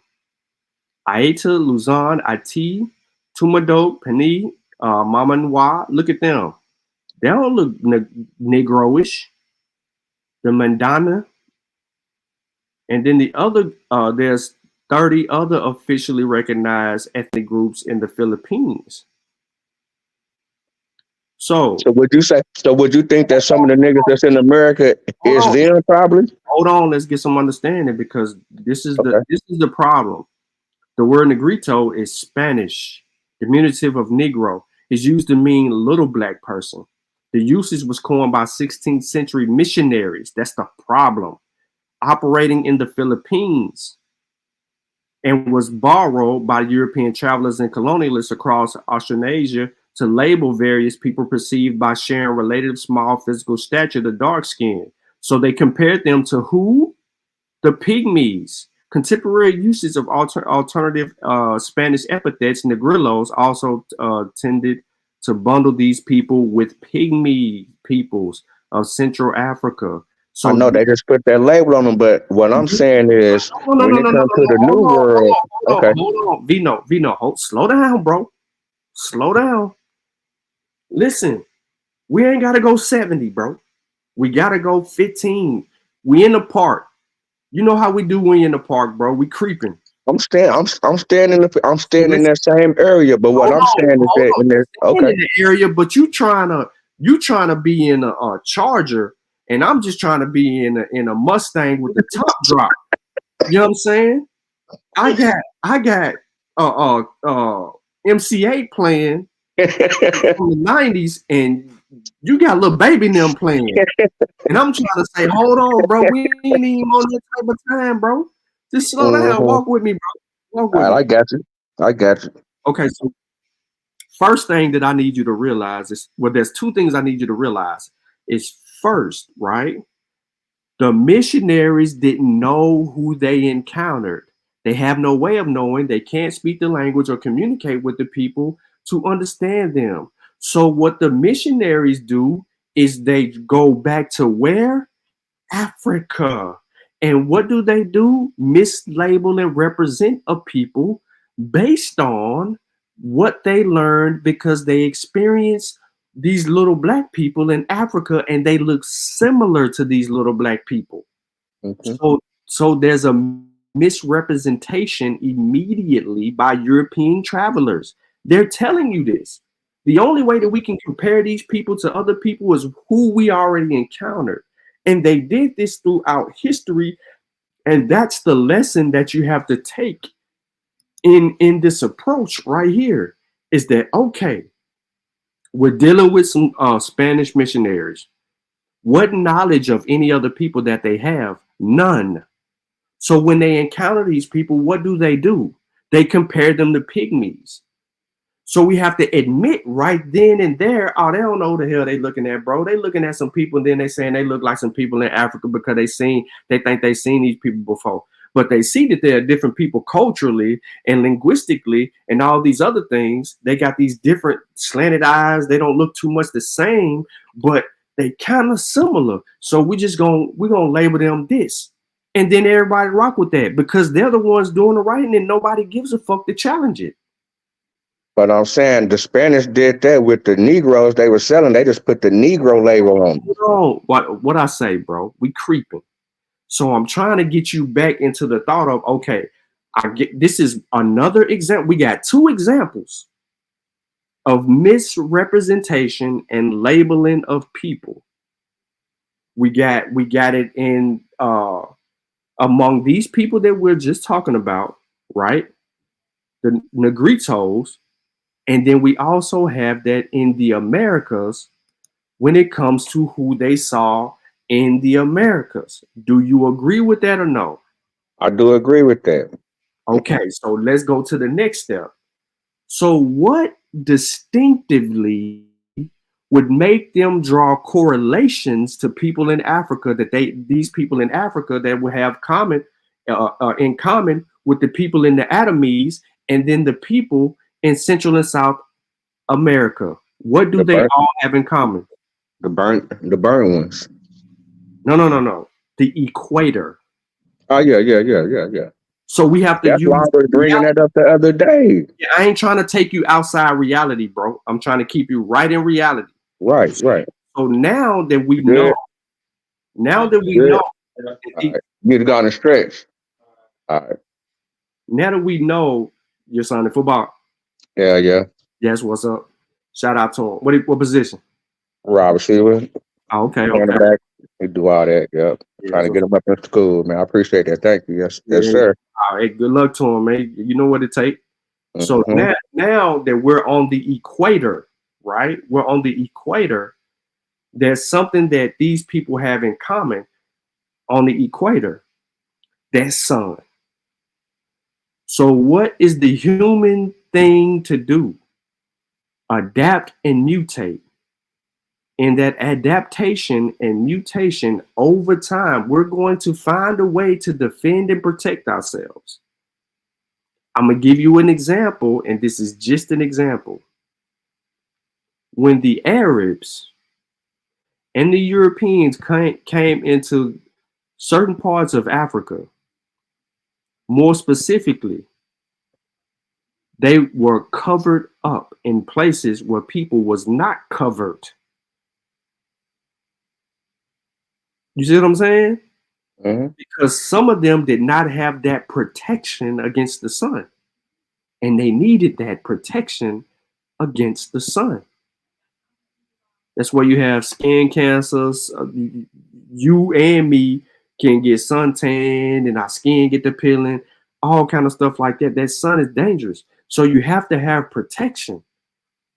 That's what's going on around there, bro. And then the further you get away from the equator, you start to see different variations of brown until it lightens all the way up, and then you get who you see, or what we calling as a close to white, which really ain't white, but we calling it white. We pale skin. But there's variations of that, and it goes from the equator north and then the equator south. There's a reason for that. So the hottest part of the earth is always universally around the equator. It doesn't. When do you hear about the North Pole or the South Pole areas being 80, 90, or 100 degrees? No, it ain't nothing like that. But no, hold on. That's a point. You got to understand that that's a point. So it doesn't require much skin protection from the sun in those areas. So now that we understand that, this is why you see different variations of the first peoples who inhabited the Americas, is because when they were up there, the Inuit, when they were up there in Alaska and Canada living, they were lighter. When they come into the Americas through the Beringer and the Kelp Highway, they're still lighter, but then there's different variations depending on where they are and how close they were going south. And the more south they got and the closer they got to the equator, yeah, you got brown skin. But that's because that's what those people were. And they did what they did. But they was brown skin with curly hair. No, bro. All black, listen, I don't care about their hair. They ain't even a point. I'm saying, but that's how the Spaniards had the strength. That's how the Spaniards had kind of make the difference between a Indian and a Negro. Correct. Their hair. They used that distinction because they could distinctively tell. Not only that, but you can also. Okay, so one of the other comparisons is our noses. Okay. Yeah. The closer you are to the sun, the potential for your nose to be wider, right? It's your intake oxygen and all of that stuff. So your noses will be wider. But distinctively, now here's the difference. And this conversation goes back, what up, RTG? This conversation goes back to genetics.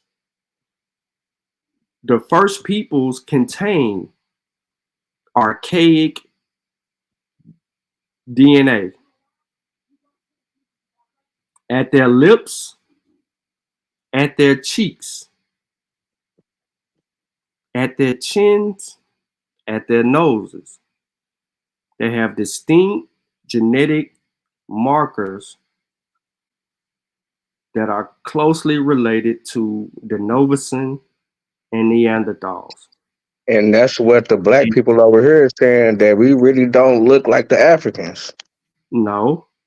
We black, but we really don't.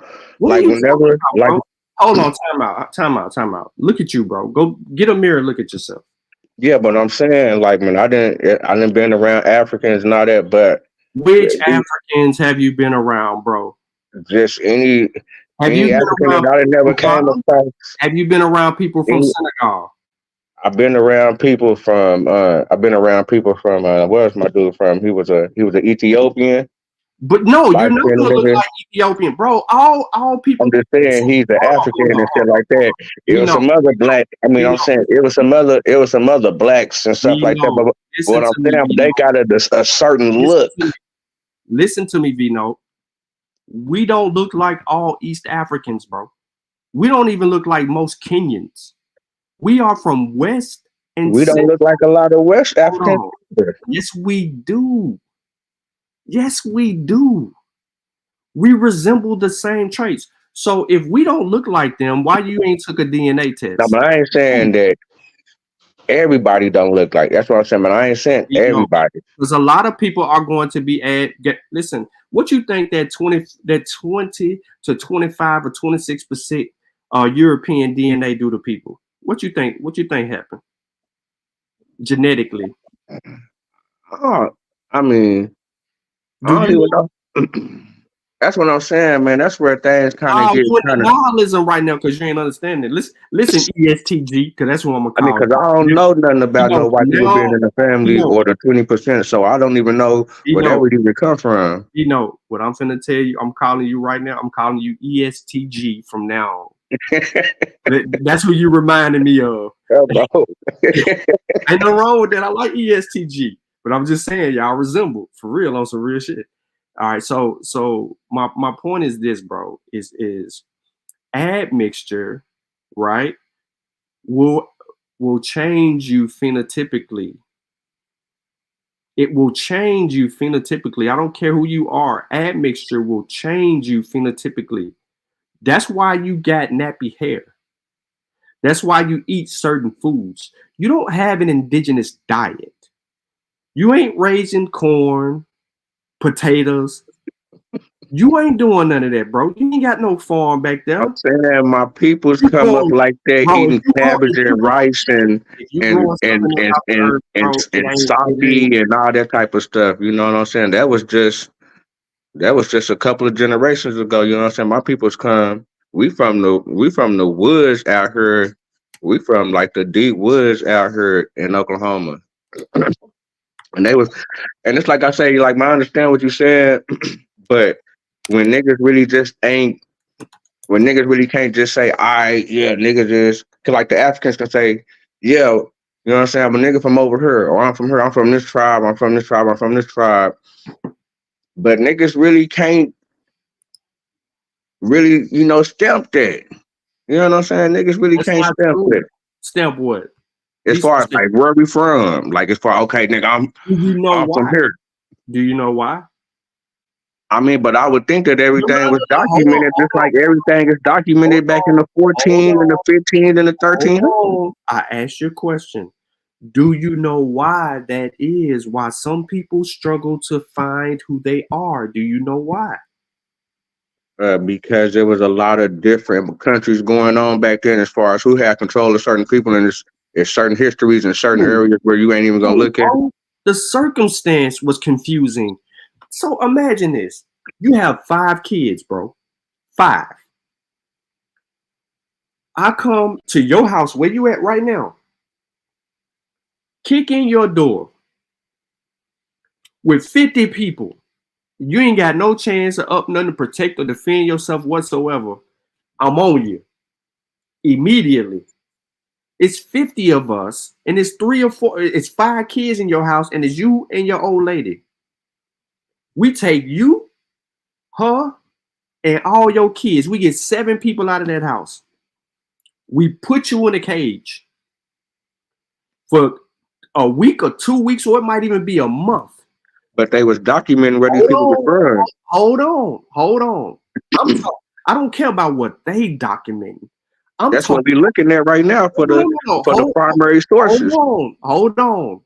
I'm giving you a true encounterment because you know exactly what I'm, and I can source it. But I'm giving you in a situation. I sell you to the British. So you gone, you out of there. Wherever they drop you off at, where they drop you off at. I take your wife, sell her to the French. She gone, she out of there. You ain't seeing her no more. Each one of your kids, I sell them to the Dutch, to the Spanish, to the French, to the British, to the English. And that's one reason that I was that's one reason that I was pushing back and was saying, damn, was the slaves naming themselves whenever all this was going on? No. We can get into that. Hold on. I just took all 5 of your kids and sold them to 5 different European powers. Split you and your wife up. You might have went to South Carolina. She might have went to New York. Your kids might have one of them might went to the Caribbeans, one to Alabama, one to Virginia, one to South Carolina, the other to let's just say New Jersey somewhere. So I done split all your kids up. Y'all are in a foreign place. Y'all don't know where y'all are. You can't communicate with the person next to you. You don't speak the same language. You know what I'm saying? You're on a whole nother people type of time. You ain't got no know it all. You foreign, bro. You can't communicate. It's gone. What you used to know don't even resemble what you're going through right now. So the only thing that you can retain is your experience up until that point and through that point. Do you understand what I'm saying? Yeah, I do. And that's why I was pushing back on the point to where they were, or what y'all was saying, that slaves was naming themselves the African names. And they was kind of taking that and they was kind of doing that. So I'm like, damn, how? But they were doing that consciously, bro. Because a lot of people, the name is on paper. Hold on. You knew from wherever you was living at, you knew your name when I took you away from your name and your existence. And even when I gave you a name and started calling you like a dog, bro, I started calling you Vino. Vino. You like, that's not my name. But I kept calling you that till it stuck, because you knew when I said Vino, you knew that I was referring to you. So that made you adopt that name, knowing that you had a name before that. So when you meet another woman and y'all have a kid, the first thing you do is you go back to what you know and naming that. So was they naming their kids back then in the 17s? How do you think, listen, how do you think that those names, Cuffy as an example, Affy as an example, were coming up and giving the people, those names aren't just common like that. Everybody just didn't get European names. Some people were going back to what they knew and naming them, but that's not the case. The overseer or the plantation owner would change their whole goddamn name. So now, just because he say that, that's what everybody got to call you, but your parents is as a nickname, Toby or some shit. They still calling you that on some other shit. But your master said your name John. You see what I'm saying? Like, bro, like, this don't happen by mistake. Yeah, we named, but that didn't override the dude. We property. We ain't signing no birth certificates. We property, bro. Your wife and your new kid is property, bro. Y'all ain't signing no birth certificates. I mean, I look at, ain't getting no I go back and look at this, and I go back and look at Creek Indians. They say it's full blood Creek Indian, and their name is Cujo. Ain't no damn full blood Creek Indian name Cujo. Yeah, man, that's what I'm saying. It's in. There's not that's a full blood. It's so crazy. Listen to me, bro. There's not a full blooded Creek named Cujo. Chickasaw, Blackfoot, none of that. Well, I guess niggas really just can't go off the census or nothing like that, but it's on the census. You can go off whatever you want to go off of, because if someone's name is Cujo on a census, I guarantee you that they ain't Creek. And definitely, if they on a census and they up under that slave, column, they damn sure ain't Creek. They could be mixed. They could be mixed, but they damn sure ain't 100%. Nah, I mean, they ain't Creek. I'm saying they got some African in them, is what I'm saying. And that's kind of hard too, because they try to say that the Creeks and the Cherokees had 10,000 slaves. More than that. And them niggas wasn't producing them niggas wasn't farmers, they was hunters. Bro, listen, if they didn't want to do something, they can do whatever it is that they didn't want to do. But why they got these people around? Because they needed work to be done, bro. They don't do no farming. No, you're not exact. You don't understand. Okay, so give me an example of what the Creek life is like. Do you know? They hunt and gather. What do they hunt and gather, bro? Deer and nuts. And so, what make you think that they didn't have slaves hunting and gathering deer and nuts? Because they wasn't giving the people that they was giving guns was like they brothers and shit. Like they wasn't giving no slaves. No. We talking about owning slaves, bro. We talking about the work that a slave could be doing, being owned by a Creek. See, this is but they was putting in work. They wasn't just no. Come on, they didn't have that type of system. They didn't have now the Choctaw and Chickasaw had that system. Now they followed that system, but as far as Cherokee Creek did too. What you mean? The Creek didn't follow that system. They didn't follow that system, man. They didn't. Them water Seminoles, they didn't move like that. That they didn't? You said that the Seminoles didn't either?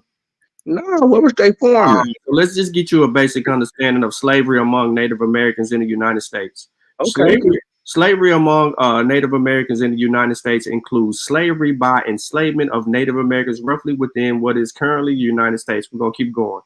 Tribal territories and slave trade range over present-day borders. Some Native American tribes held war captives as slaves prior to and during European colonization.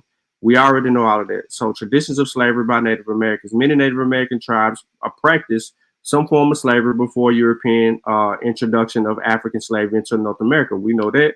We ain't got to go there. So I just want to let you know what we're dealing with. Okay. They was getting people like a war, like doing morning raids and stuff like that to be able to add to their population. And they done took some losses. Hold on. That's not what we getting into. That is not what we're getting into. That's not my point. Okay? You said that the Creek. Yeah, the Creek, the Seminoles, and the Cherokees, they wasn't farmers at all. You said that they were not participating in the form of slavery. Yes? No, not in. No. What I'm saying is that. Clear it up. But I don't think that them people is slaves. I think that is they peoples. That ain't how, bro. They told you that they participated in trading slaves, bro. They enslaved Africans. Trading Indian slaves at one time when they was doing it. Before they did the Africans. Okay, so what I'm saying is that the Indian slaves, when they was doing them Indian raids, they was doing that in the Florida district where they say it's the brown Indians at. Okay, can you see the screen? Yes. What does it say? Hold on, let me. As far as starting right at the top. Read the title right here. What does it say? Oh, hold up, my bad.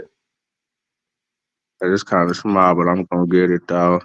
You said Native American slavery in the Southeast. I'm finna skip this because basically this is just gonna tell you that the Cherokee, the Choctaw, Chickasaw, Creek, and Seminole made the largest efforts of all Native American peoples to assimilate into white society by implementing some form of practices which saw as beneficial. Adoption of slavery was one of them. They were the most receptive to whites' pressures to adopt European cultures. The pressures from the European Americans to assimilate the economic shift of furs and deer skins, and governments continued attempted to civilize native tribes to the south led to adopting the economic based on agriculture. Slavery itself was not a concept to indigenous Americans. Peoples in inter-Native American conflict tribes often kept prisoners of war. But these captures often replaced slain tribe members. Native Americans did not originally distinguish between groups of people based on color, but rather traditions. There are conflicting theories as to what caused the shift between the traditional Native American servitude to enslavement the 5 civilized tribes adopted. So we know that there's a 5 civilized tribe.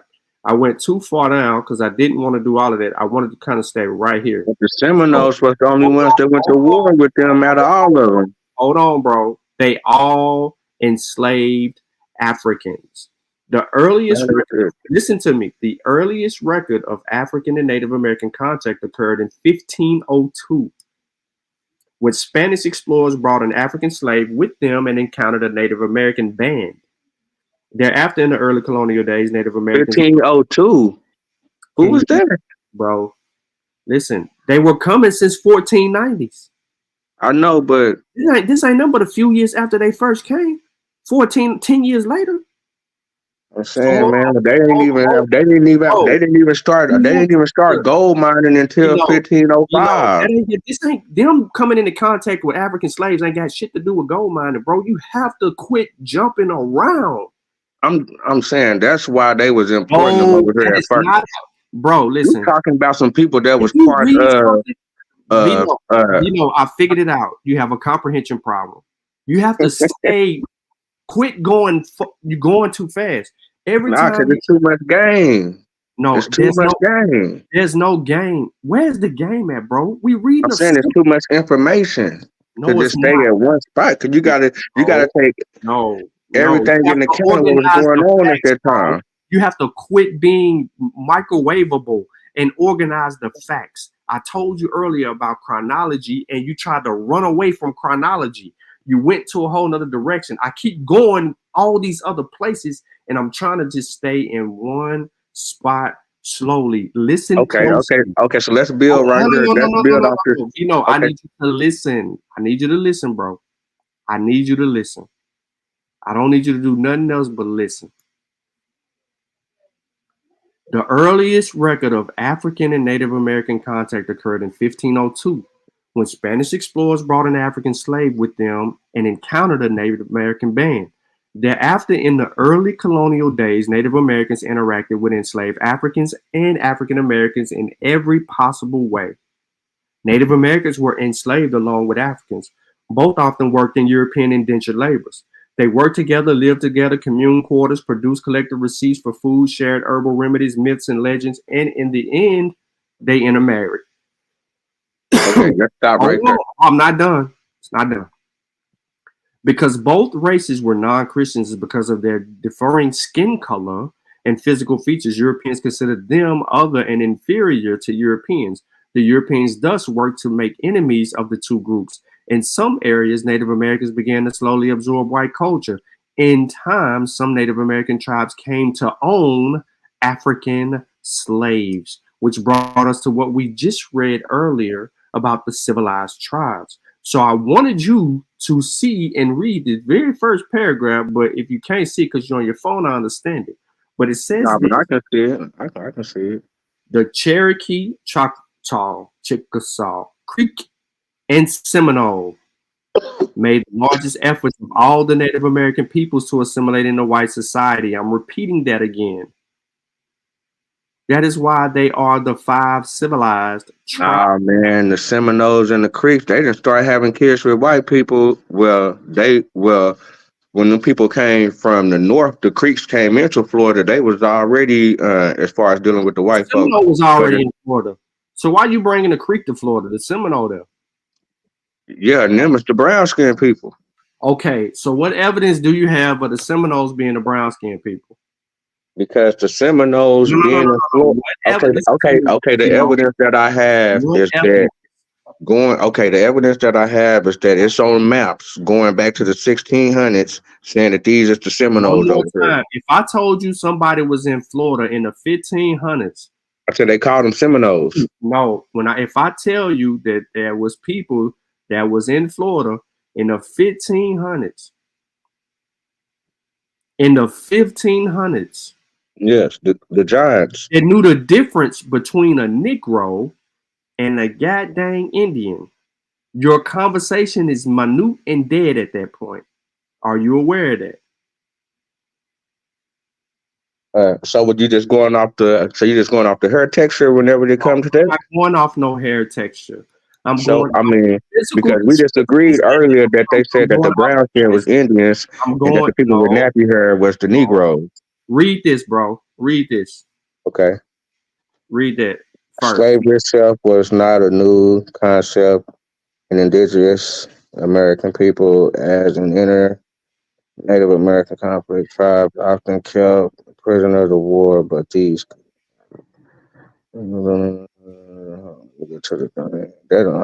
Where's the part? Okay, so some indigenous nations, such as the Chickasaw and the Choctaws, began to embrace the concepts of African bodies were equally blackness. Hold on, what that say? The African bodies were You skip all properly. of this in between that and you jump right here. I'm saying, because that's the first thing where they talking about Africans. No. Okay, so here we go. It said, listen, you skipped important pieces. It said, let me read it so people don't get lost. Native Americans did not originally distinguish between groups based on color, but rather traditions. There are conflicting theories as to what caused the shift between the traditional Native American servitude to the enslavement of the 5 civilized tribes adopted. So this lets you know that the Chickasaw, the Creek, the Seminole, the Choctaw, and who I'm forgetting, Cherokee, right? They adopted a form of enslavement that the Europeans brought. One theory is civilized tribes adopted slavery as a means to defend themselves from the federal pressure, believing that it would help them maintain their southern lands. Another narrative postulates that Native Americans began to feed into European belief that Africans were inferior to whites and themselves. Some indigenous nations, such as the Chickasaws and the Choctaws, began to embrace the concept that African bodies were property and equated blackness to hereditary inferiority. Let me pause before you say something. Hold on. Yeah, that's coming from the church. That's coming from the Ham story. You know, you gotta hold on, bro. We driving the car slow. Keep sweat on, man. There's a lot of women out. Keep sweat on, bro. Slow down. What I'm saying, what is it saying right here is exactly what you was arguing against earlier. When you were like, they didn't need the bodies. They thought they were property. In either case, the system of racial classification and hierarchy took shape as Europeans and Euro-Americans sought to subordinate and exploit Native Americans and Africans' land, bodies, and labor. Whether strategically or racially motivated, the slave trade promoted African slaves owned by Native Americans, which led to new power relations among Native societies, elevating groups such as the 5 civilized tribes to power and serving ironically to preserve Native order. Now, they're trying to preserve Native order. So we can go look and read the journal here that's called Slavery in Indian Country, The Changing Face of Captivity in Early America. Or we can go and read how Native American slaveholders complicated the Trail of Tears narrative. Or we can go read Africans and Native Americans, Companion to African American History. They giving us everything that we can go and read to understand what's going on, but you kept running from the fact saying that they didn't need Africans. For what? They were hunted. I never did say they didn't need Africans. I'm saying they wasn't doing no forming. They wasn't doing no forming to be able to, okay, we need some slaves to be able to produce something so that we can sell. They didn't move like that. Listen to my question. Do you know, because you brought up the Creek and the Seminole, right? So do you know what they were using Native American, black people for? They wasn't using them. They came into the black people where they was already kind of connected with. Well, some slaves did come into it, but what I'm saying, it was black Indians down there too, not black. But I'm saying it's brown skinned Indians down there with your same skin tone, my same skin tone. And there was Indians down there in Florida at that time. And then on top of it, hold on, let me land. No, hold on, let me land. And then on top of that, just like I was saying, it was what they call as black people in the Central America and South America, where they was already kind of again. We were just in Florida. And now you got me in South Let America. me win because it's all part of the Spanish. It's all part of the Spanish. It's about how the Spanish do their whole thing down there in that territory. I'm not that during that time. They've been selling throughout and kind of going back and forth with their people. They've been taking. I'm Vino, saying they been taking black take people me to to St. Central America. Augustine, and they You been can't taking take black me people to to South America. Pensacola. I'm Vino, saying they you been can't taking black people take to these me to areas. those places. You have to stay right where we are. We I'm in not running, Pensacola, we in bro. I'm Pensacola, on we a in Pensacola and treadmill. St. I'm not on Augustine. a track. I'm on a treadmill. I'm running in the same place. I'm not running around the track. I'm not running in my neighborhood. I'm not running by the lake. I'm on a treadmill. I am running in place. You have to stay on the treadmill. You keep getting off the I'm treadmill. telling you that. But No, no, no. I'm giving you You have my to learn theory a and lesson. my look at it. I'm giving you my theory and my You look have to from learn a my little lesson. history that from my little studies that I'm as far as I went out on it. Okay, so Okay, so here's my little so studies is saying that they okay. hold on. The error in your little studies, the error that you're making in your little studies is your lack of concentration on one specific thing until you can understand and comprehend that one specific thing. You're just looking for shit and you're all over the place. Oh, It what is I'm the saying. No, no, Vino, no. it's What I'm coming up. saying. Bro, listen. What I'm saying is that the Spaniards. I'm finna put something in the chat, bro. I'm What finna I'm put saying a is poll in the chat. The poll in the chat is going to be: is Vino chronology all over the place? They're going, and 100% of the people is I going haven't to say, been able to talk really. I'm just trying to respond to you.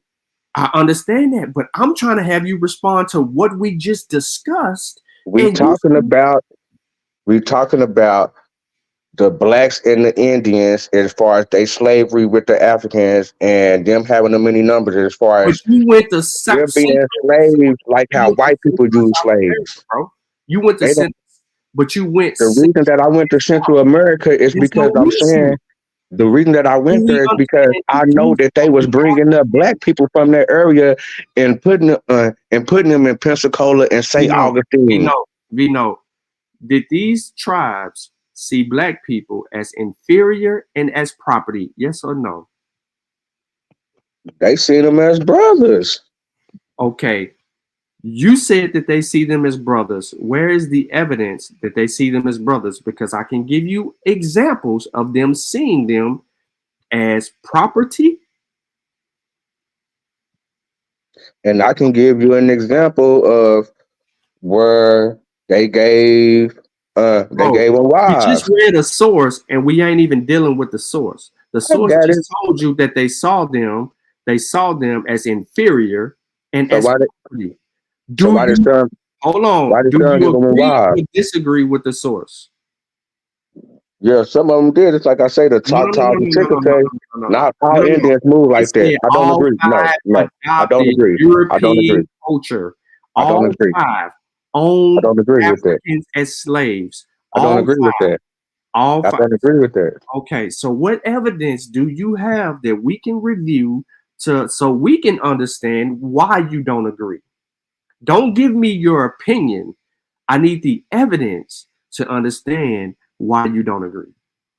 Okay, let me see if I can find a little thing. But Micanopy No, no, no, no, gave no, my no, no, no, no, no, no. Don't start talking. Can you get the link?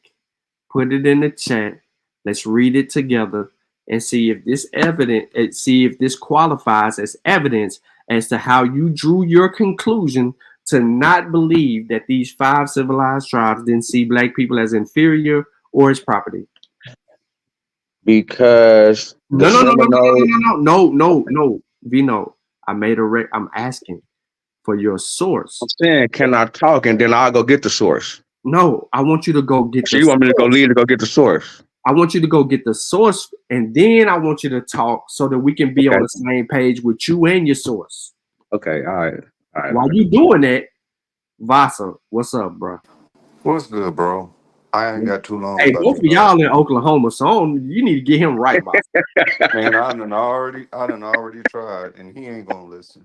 He's still at that stage to where it's almost, I don't want to say a cult. What's the word they use when it's a cult It's a like cult. knowledge? It's a cult. Yeah. esoteric. He's still in that.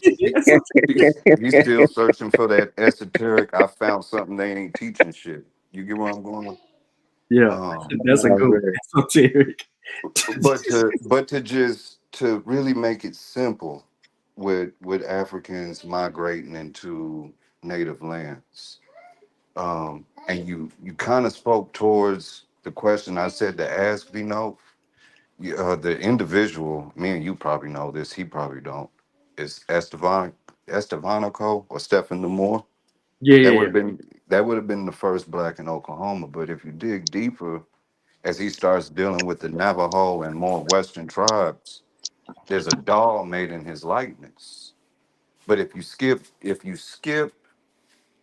time frames like he does, and you pull up York on him, who moved with Lewis and Clark, and just read that letter.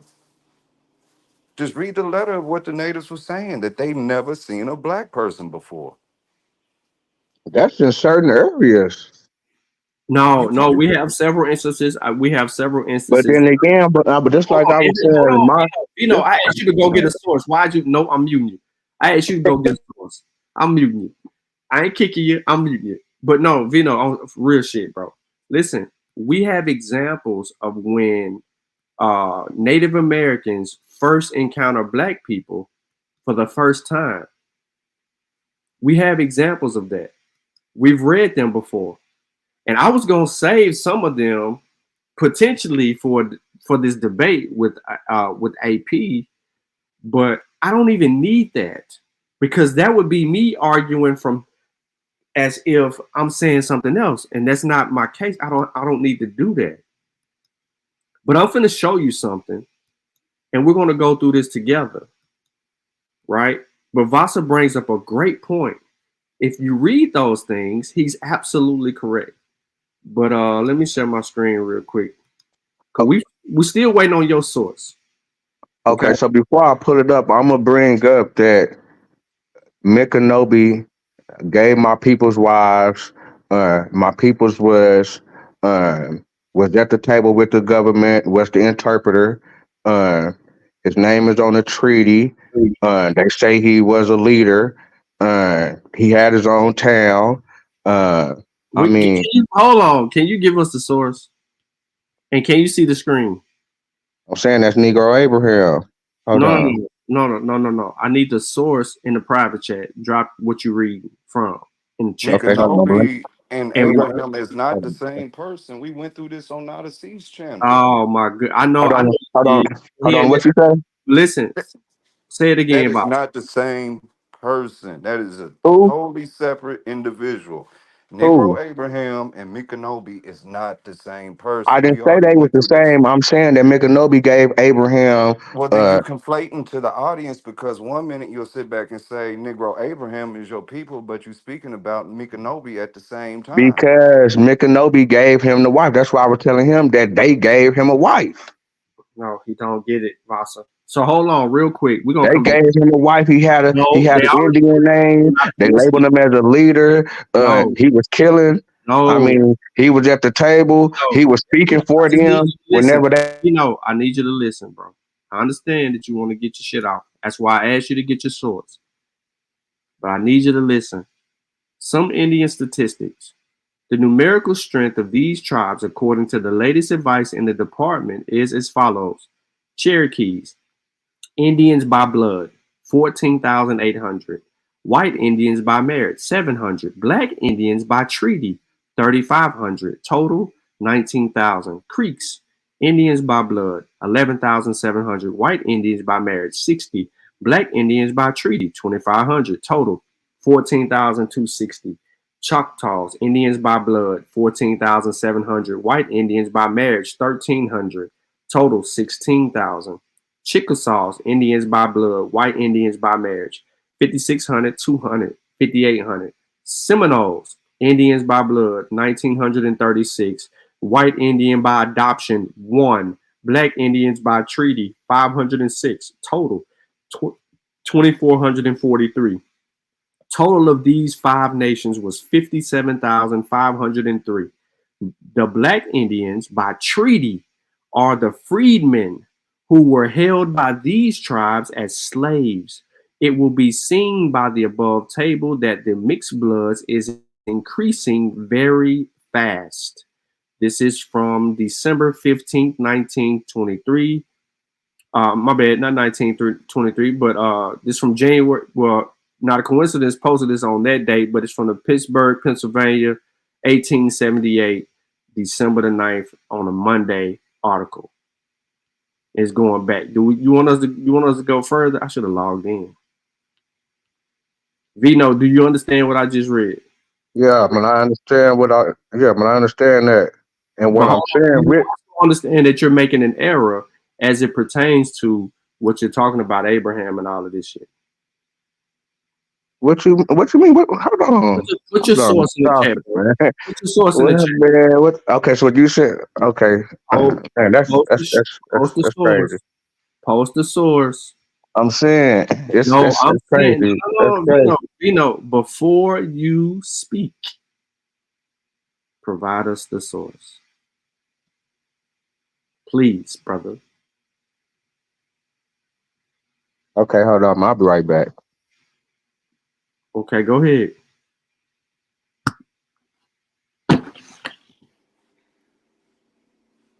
He gonna cry when he get in that car. Like a mug. He ain't coming God. back from his sources, bro. Listen, I'm We trying to work on my patience. You know what I'm saying? Yeah, you doing So, a hell of a job. I wish you had it when me and you were still friends. oh, look at this. I'm working on it. I'm working on it. My apologies, boss. Nah, My, you good. I get it. I get it. You had a goal to reach. I ain't take nothing personal.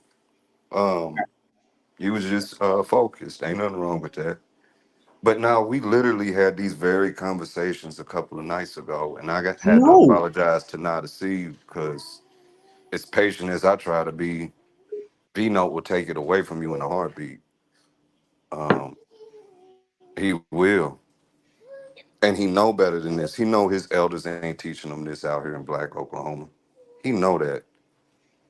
He know that. If he want to bring up Wewoka, and he from the city, so I know full damn well ain't nobody up there preaching this. You might have a little pocket of them that tune into the side netters and this Abo stuff on YouTube. You know, it might very possibly happen, but ain't nobody really kicking that stuff outside, bro. Nobody. And You triggered me. I try to tell him even, the formation of Wewoka does have a connection to Abraham and the burning of his town out there in Florida. This is documented. They got a historical marker for it. Hold on, give me a second. I'll put that in the little chat in here. Okay, go ahead. Well, Desmond was correcting V-Note. We all know that he was wrong, but he said so much. I'm trying to reel him back into what we just read and not really deal with the stuff that he was saying about these people being hunter gatherers and all of that stuff. When we know earlier that I just mentioned that they were growing crops, we know them for growing crops. They wasn't hunter gatherers. The Columbian Exchange tells us about the goods and services that was, you know what I'm saying, created here. So how in the hell would they just go off and just be focused on, just being hunters and gatherers? He just was all over the place. And you try to slow him down because of his chronology is whacked out. And that's a lot of the issues is that they don't have a chronology. They don't know where history starts. What I basically mean by that, by where history starts, is I'm referring to the confusion when people begin to come into contact with one another and the commingling transpires, and then an amalgamation of a whole different type of situation it just blows up. So I'm finna pull up Vasasaurus because we damn sure. Oh yeah, I seen this one. Okay, let me pull it up and put this on the screen. Let me take this and comment down too.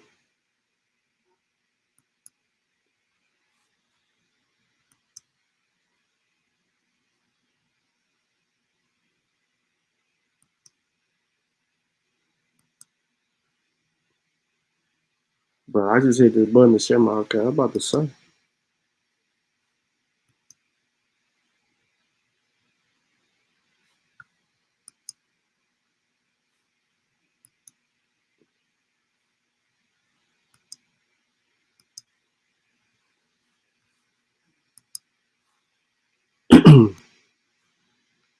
All right. So I know y'all seen this before because Vossen and I already went through this before. And not a coincidence is I already went through this before.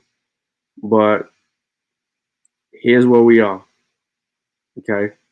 1 mile east of here is the site of the town of Pililaqua, established in 1813 by black Seminoles, meaning many pounds in the Muskegon language. Pililaqua was the largest and most prosperous black Seminole town in Florida, with a population of 100 men, women, and children. Many black Seminoles were formerly enslaved people of African descent who fled bondage to Spanish Florida following the American Revolution. Driven into the Alachua and the Suwannee regions by Georgia and Tennessee militias, they joined and mingled with Native American Seminoles, black Seminoles, though not formally adopted in the Seminole tribe, formed a relationship with the Native Americans who protected them from slave catchers in exchange for military aid and portions of their crops as tribute. At its peak, they contained timber, thatch and dog homes, corn cribs, fences. Residents may have accumulated few possessions beyond simple dish arms, beads, and handmade brush pottery. During the 1820s, the settlement was visited by 2 American officials, Horatio Dexter and Lieutenant George McCall. Report herds of cattle, horses, along with the fields of rice, beans, melons, pumpkins, and peanuts. Abrahamstown. All right. This was known as Abrahamstown, named after Abraham, who came into the area after escaping slavery in Pensacola in 1826. Abraham served as a skilled interpreter and the voice of Seminoles during treaty negotiations with the United States government. He rose to prominence as a counselor of Chief Micanopy, even accompanying him on a diplomatic trip to Washington, D.C. Abraham was later released from service in appreciation for his work, assuming a connection to the Dade Massacre in 1835. The United States Army, under the command of the Brigadier General Abraham Estes, burned Pililaqua to the ground March 30th, 1836, during the second escalation of the Seminole War. All the residents of Abrahamstown escaped weeks before its destruction. During the conflict, many native Seminoles and some black Seminoles, including Abraham, were forcibly relocated to Indian Territory, which is present-day Oklahoma, as part of the Trail of Tears. Abraham died in Indian Territory sometime after 1870. So they erected this in honor of him.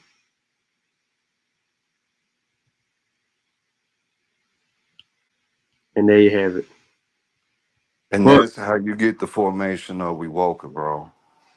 Don't let Vino try to talk around it. Him and John Horse come out here. They set up We Woke It. Seminole is found for their tribal people.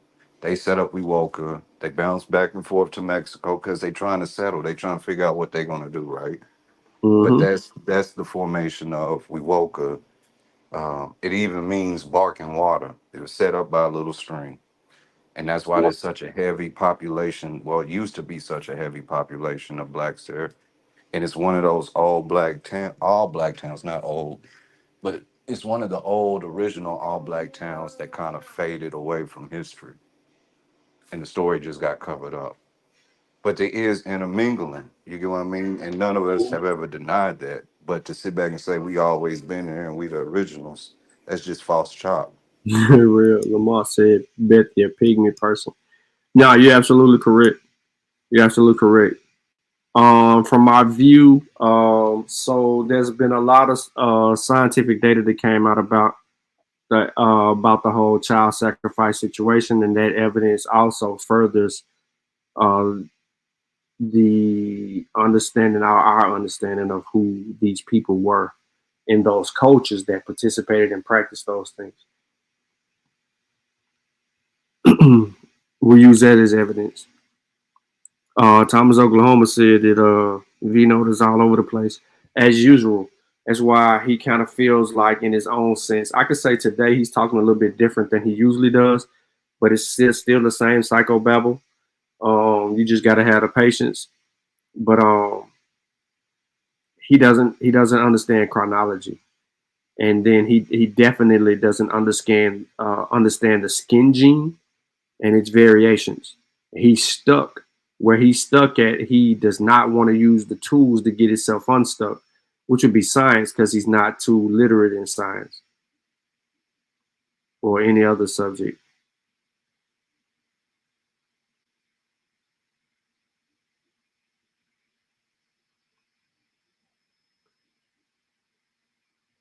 And and Thomas is correct in his assessment. But I do see what you're saying from my view. But yeah, we know many cultures did participate in sacrifice.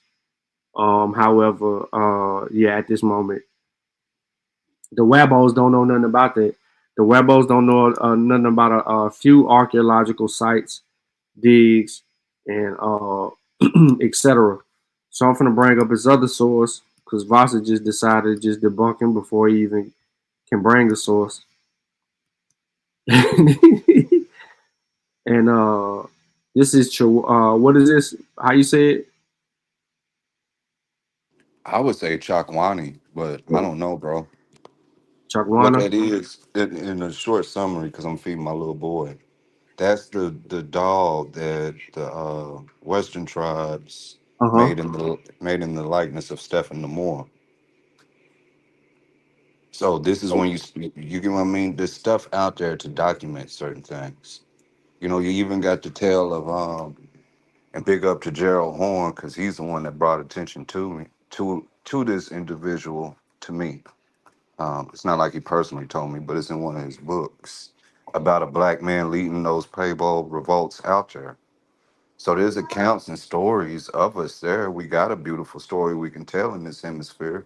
We just got to tell it truthfully. The true story is way better than anything that these abos could fabricate, bro. Way better. Let me get this boy because he about to throw his food on the Yeah. table or on the floor. Are you good? I just don't understand the whole argument. But no, even I tried real hard to slow Vino down, but I know it's kind of tough. But The sad thing is, if his elders had land out there, I guarantee one of the elders in his bloodline would have been associated with the Black Masons around there and an African church. As small as those areas are, bro, there's no way around it. But one minute he from Wewoka, the next minute he from the city. So I take everything you say with a grain of salt.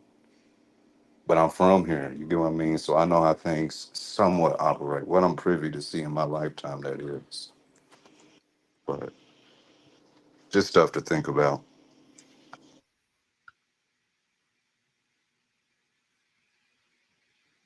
mm-hmm.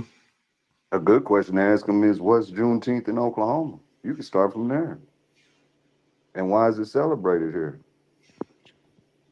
If you get where I'm going with that, because that's our freedom from natives. You can't be putting your own self in bondage. That don't make any sense.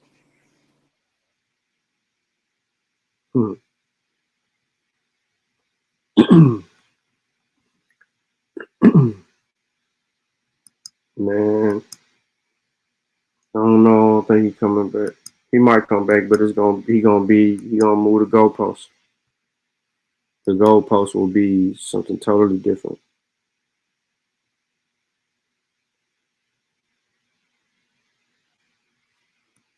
Appreciate it. Yeah, I always try to use the evidence against them, whatever that evidence is.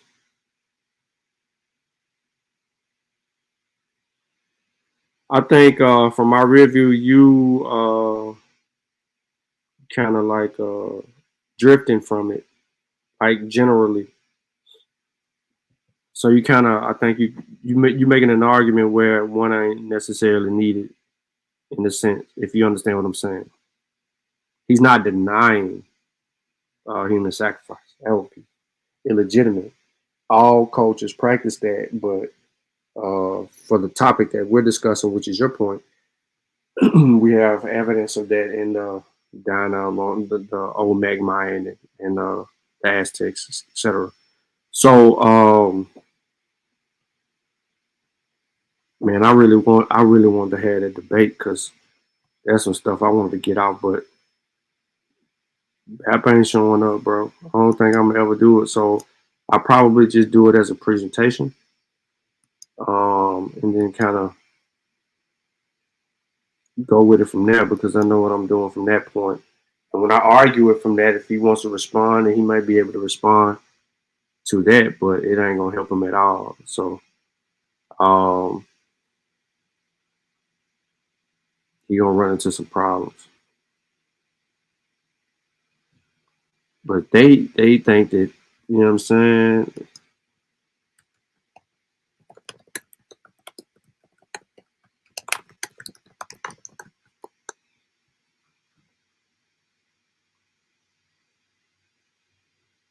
They just, it's just different, bro. So I want to pull up this article real quick. And I want to talk about why some people stuck. Look at this article. Dark skin is a type of human skin that is rich in melanin pigments. People with dark skin are often referred to as black people, although this usage can be ambiguous. In some countries where it is also used to specifically refer to different ethnic groups or populations. The evolution of dark skin is believed to have begun around 1.2 million years ago. Why did that happen? It's going to tell us about these motherfucking hominids shedding their hair. Watch. The evolution of dark skin is believed to have begun 1.2 million years ago in light-skinned early hominid species after they moved from the equatorial rainforest to the sunny savannas. In the heat of the savannas, better cooling mechanisms were required, which were achieved through the loss of body hair and the development of more efficient perspiration. Let me pause real quick. And shout out to Nahisi because he was trying to do something on Facebook with this similar topic, but do it in a way to make it make sense to people who have no scientific understanding. 1.2 million years ago, hominids left up out of the equatorial rainforest into the sunny savannas. That prompted them to lose their body hair, right? And that light skin then goes through a transformation. So here's the transformation. The loss of body hair led to the development of dark skin pigmentation, which acted as a mechanism of natural selection against foliate vitamin B9 depletion, and to a lesser extent, DNA damage. The primary factor contributed to the evolution of dark skin pigmentation was the breakdown of the folate in reaction to ultraviolet radiation. The relationship between folate breakdown induced by ultraviolet radiation and reduced fitness as a failure of normal embryogenesis and spermogenesis led to the selection of dark skin pigmentation. By the time modern humans evolved, as all humans were dark skinned. Humans with dark skin pigmentation have skin naturally rich in melanin, especially eumelanin, and have more melanosomes, which provide superior protection against the deleterious effects of ultraviolet radiation. This helps the body to retain its folate reserves and protects against damage to DNA. Dark-skinned people who live in high altitudes with mild sunlight are at an increased risk, especially in the winter, of vitamin D deficiency. As a consequence of vitamin D deficiency, they are at greater high risk of developing rickets, numerous types of cancers, and possibly cardiovascular disease and low immune system activity. However, some recent studies have questioned if threshold indicating vitamin D deficiency in light-skinned individuals are relevant for dark-skinned individuals, as they found out on average, Dark-skinned individuals have higher bone density and lower risk of fractures than lighter-skinned individuals with the same level of vitamin D. This is possibly attributed to lower presence of vitamin D binding agents and thus higher bioavailability in dark skin. All you have to do is click on these little dots with these little names on there and read the freaking sources or find them so that you can understand, especially this one by Nina Jablonski, Dr. Nina Jablonski, why human skin comes in colors. I'm going to come back to this because it's really important here, right here, evolution. And this is due to natural selection. You heard that mentioned earlier. People who live in areas of intense sunlight develop dark skin. So why do these people in South America, Central America got dark skin? Why they look like that? Yada, yada, yada, yada. You got to Hey, Sean, can we use that? We've used it before, but can we use that last source to speak to your talking point right where you at now? Yeah, hold on. To further drive it into V note. Yeah. So y'all done seen me use it a million times where it talks about the jacker. It's in the coronation part. It's yeah, like I the got it. second Hold paragraph. on. I'm going to it right now. Right here. Yeah, keep going. It's right here. Go down. You got it? Coronation. Okay, go down maybe one more paragraph. Okay, it's in that. War It's in that preparation section. or according to Spanish. Yeah, it's in that. Yeah, war against the Spaniards. It's maybe that second. It's hard to right there. That paragraph. If you read Learning of that, this if you read right that here. one right there, read that one real quick. And All this right. is to So speak towards it's psychological, but there's a question in that. Why would the people in that area have to paint themselves? all right. So Let war me go preparations read. follow the organizations of citizens, beginning with the manufacturing of spears, darts from the metal and the mining equipment.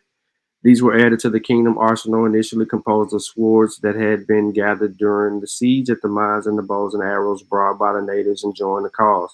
The Spanish soon received warnings of the war preparations, raising concerns among them in gathering support of the primitive attack against the Buria. The possibility of additional men and women fleeing captivity from other settlements could, in their own right, join the kingdom. Spanish settlement of El Tocoyo sent reinforcements to Nueve Segovia de Barquisimeto. Learning all of this, Miguel decided to instead take the initiative. The king ordered an attack on Nueve Segovia de Barquisimeto, repeatedly pronouncing a war speech would emphasize liberty, arguing the dispute, God having made them free like the other people. The Spanish had made them slaves, criticizing the Iberians for applying different standards for slavery than several of the other European countries. This early in the history of the New World, countries like France, Germany, and Italy mostly adopted war prisoners as slaves. The king reportedly used psychological warfare by having the natives painted using Genepi americana, a plant locally known as jaguar, which can be used to produce a dark substance widely used by natives throughout South America and the Caribbean. Trying to project a large number of black soldiers to intimidate the Spaniards by removing discernment.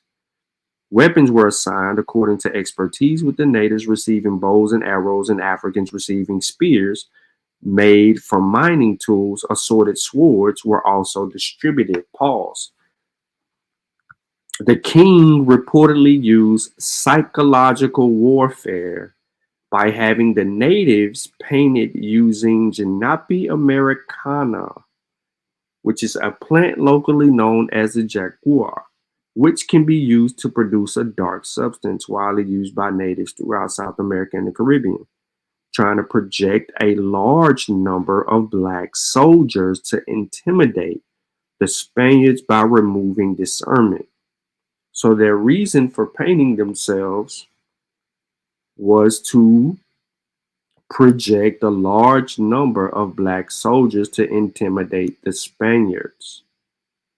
They switched the weaponry around and gave them, yeah, all of that right there in that source. So to double down on it, we can click there and If go you there. click that link, if you click that link, I think it'll eventually take you to Genepe America. I think it'll give you an example of what those would look like. Yeah, You're we gonna have heard to that. find where it says that Jaguar somewhere in there. And I think it shows a little girl. It's been so long since I looked at this, Sean. But No, we ain't before gotta we look at get no too girl. far, We no, can. I'm just saying this. I think it's a little girl with her, the tattooing on is the example they give of how it would look. That's what I'm getting at. But before we get too far away, this is where I was talking about our history is beautiful if we just look at our history and tell the truth about it. Because one thing we didn't emphasize on is that that's the Spanish colonists once a African slave king. So we built kingships and we was acknowledged as kings in this hemisphere. Something that you see, that the formation of American history is to break away from Mm-hmm. nobility and kingships. Meanwhile, we have one rise to the ranking of king, and he's acknowledged by the Spanish king as a king himself. And if you go into his story deeper, I forgot what king it was in Spain. He begins writing a letter saying, "Could you please stop announcing yourself as a king? Yeah, I don't know You're why this gaining too dude. much power, too much control." All right, so real quick, Vino this back. Of course, with some bullshit. I asked this man for the source. This man went and made a little 1 minute video of some shit that we ain't even got the title of the article, where he got it from, uh, his title source. Then he went and added a whole nother thing on here. You know what I'm saying? We trying to follow along, Vino, so we can see how you came to your conclusion according to the evidence. What's the name of this source right here? This very first source, bro. Because I ain't pressing play.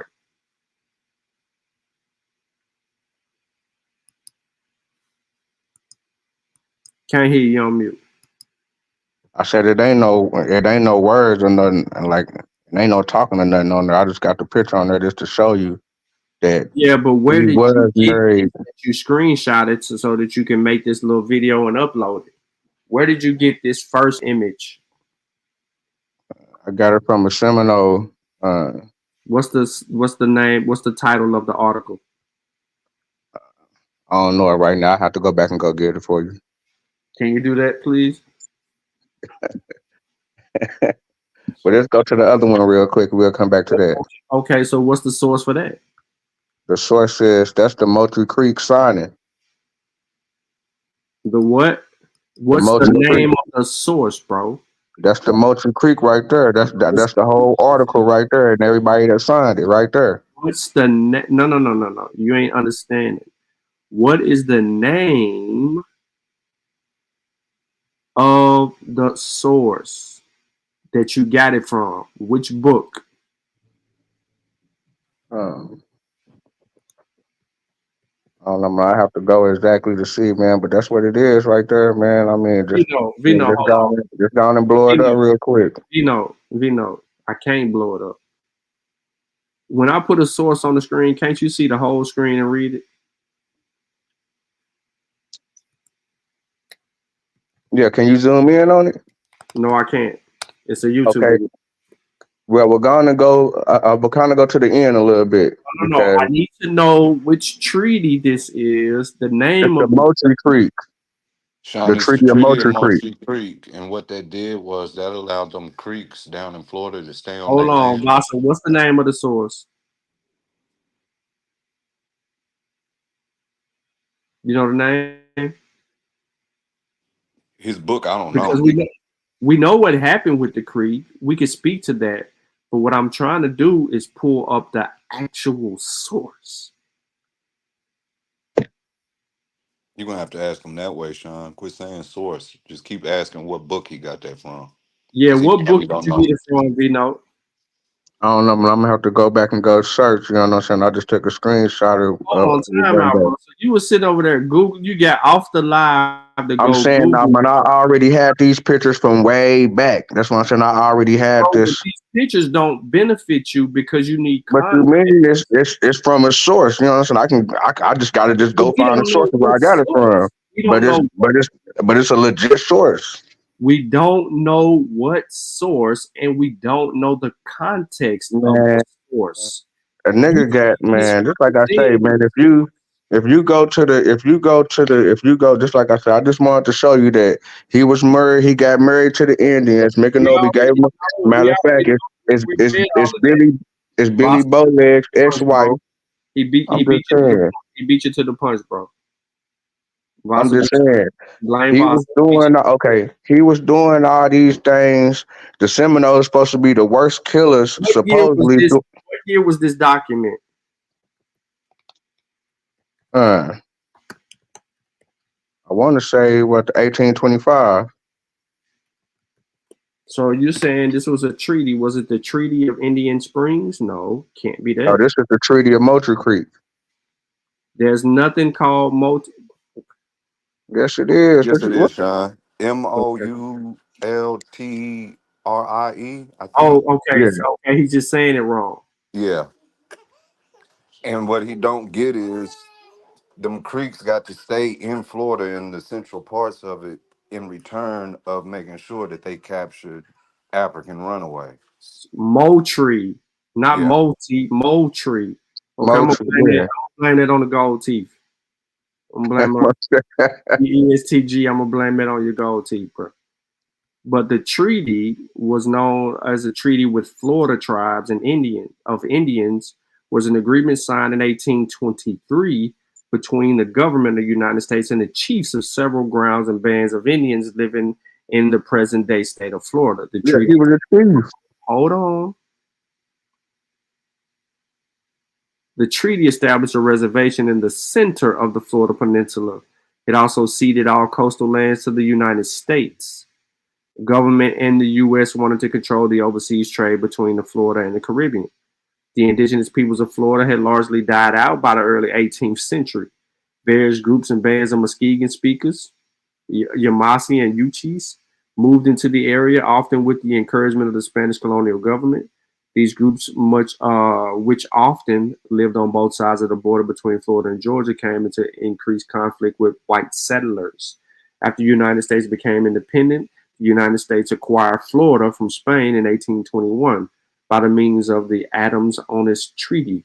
The conflict increased. In 1823, the United States decided to settle the Seminoles on a reservation in the central part of the territory.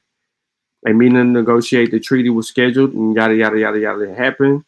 And next thing you know, the reservation ran down in the middle of Florida Peninsula. This is how you get Ocala to the southern end of Tampa Bay. These boundaries were well inland from both coasts to prevent contact with traders from Cuba and the Bahamas. Under the Treaty of Moultrie Creek, United States government was obligated to protect the Seminoles and yada, yada, yada, yada, yada. So that's the Moultrie Creek. And what I'm saying, what other slave ever was If you keep reading, Sean, was it's going to sitting on talk the about other they had to side of the catch the table of the runaways. government and was talking to the government What you as a said, Massa? If you keep reading into that, I don't know if you mentioned it or not, but that's the treaty they signed. If you see where it's blue highlighted, it's going to talk about Uh-huh. the Seminoles, in exchange of building roads, they had to agree to capture any remaining runaway African slaves there. Yeah, on the actual treaty.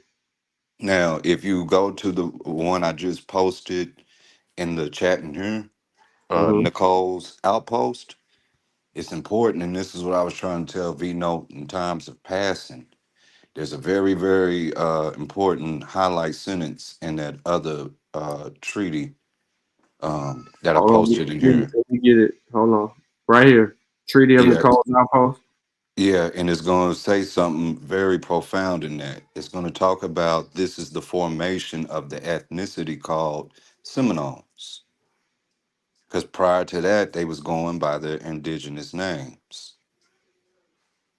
I think it's like in the first or second paragraph.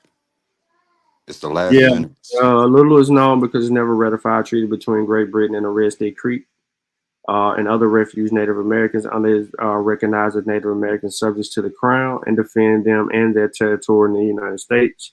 The treaty was a product of March 10, 1815 meeting at Nicholas Outpost, small fortification built for Colonial Edward Nichols, just south of the U.S.-Georgia border in modern Chattahoochee, Florida. Attended besides Nichols were 4 other British officers, which were Captain George, Captain Joseph, Henry, and William, about to depart after the conclusion of the War of 1812 in early 1815.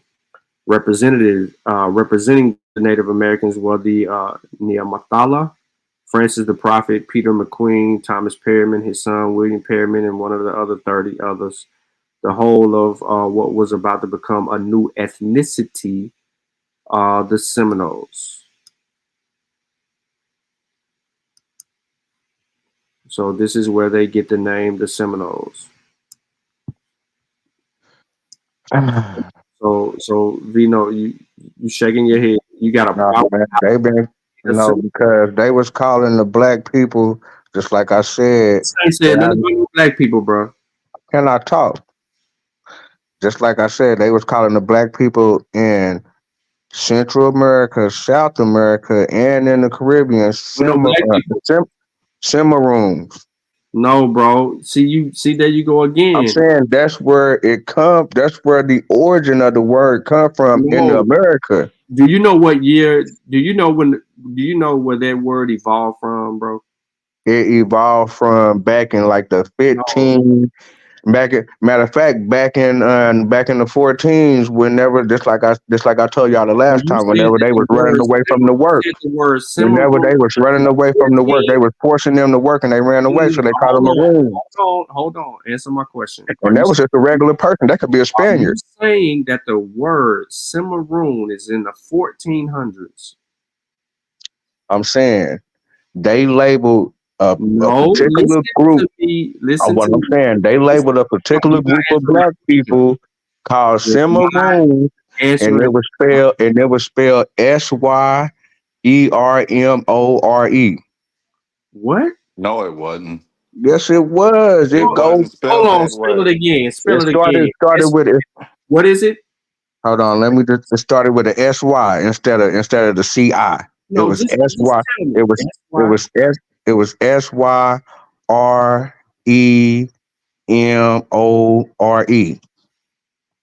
I mean MORON. Hold on, SYREMOREN. No, not with the E. My bad. It's SYER.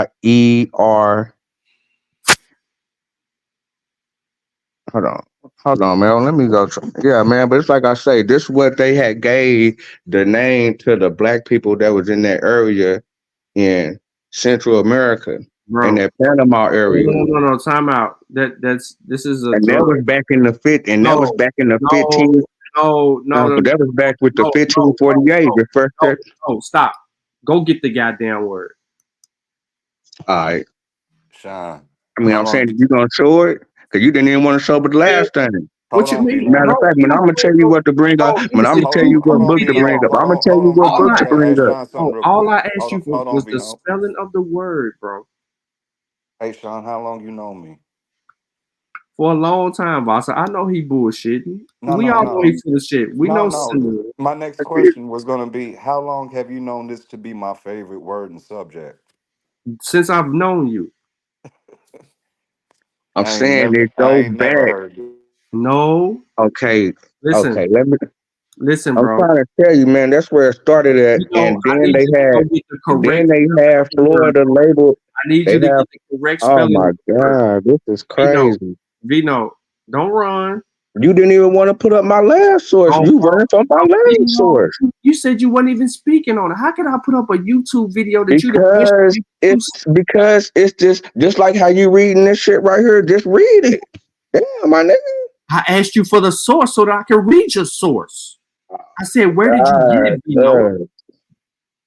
bro. I'm saying, man, I didn't I go know, type it up. It ain't nothing that I typed up. listen, It's bro. something that's already on the. It's something that's already on the web. You gotta go Matter of fact, find the matter of fact, for source. the Moultrie Creek. Matter of fact, for the Moultrie Creek, just go on and go to Google and type up the Moultrie I already Creek, and just you talked find about it. Multi Creek. Listen. As far as like the Is the image. word Cimarron? There's no rendition of the word that you just tried to spell.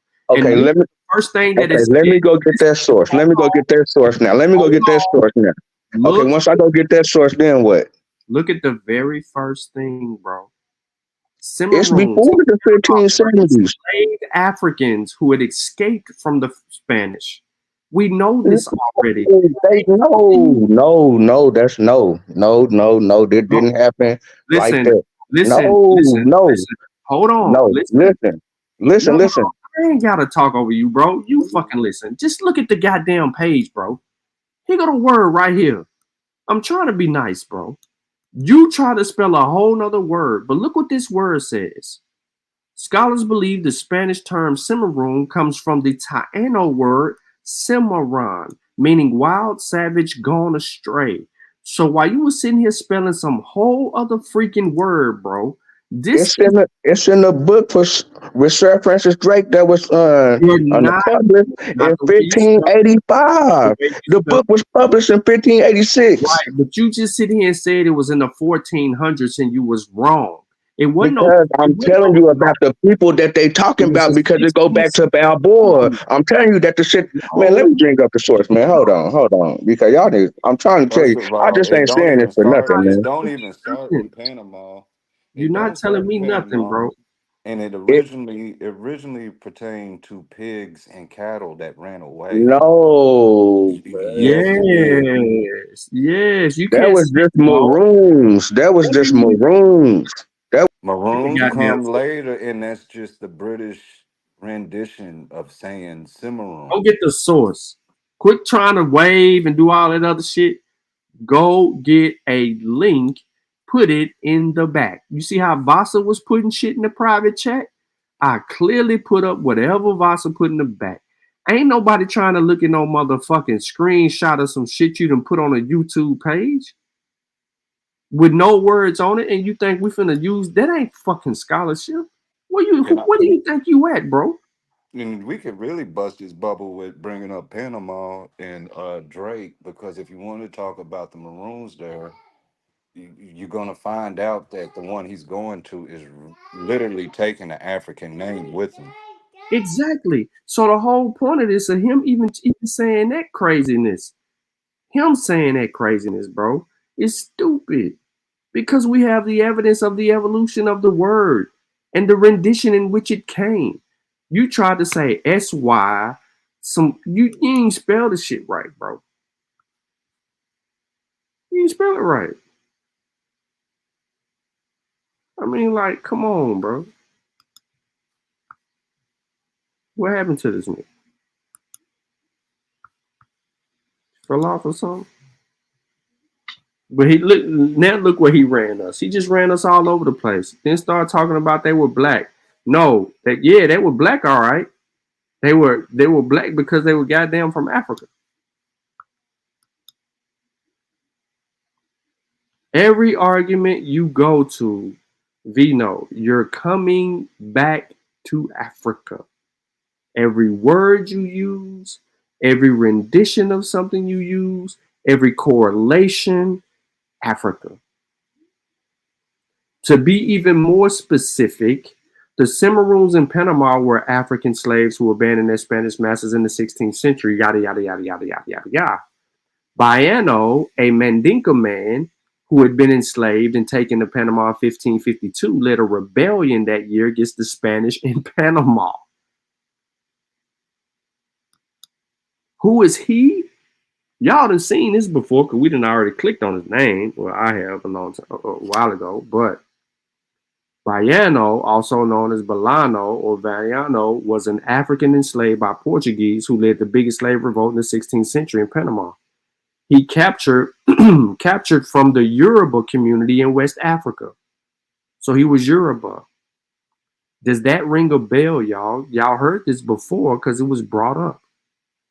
Hey, Sean, Can you pull up Kofi's WordPress? Kofi, our Kofi. Yeah, our Kofi. You know where I'm going with this, and that was a premature release.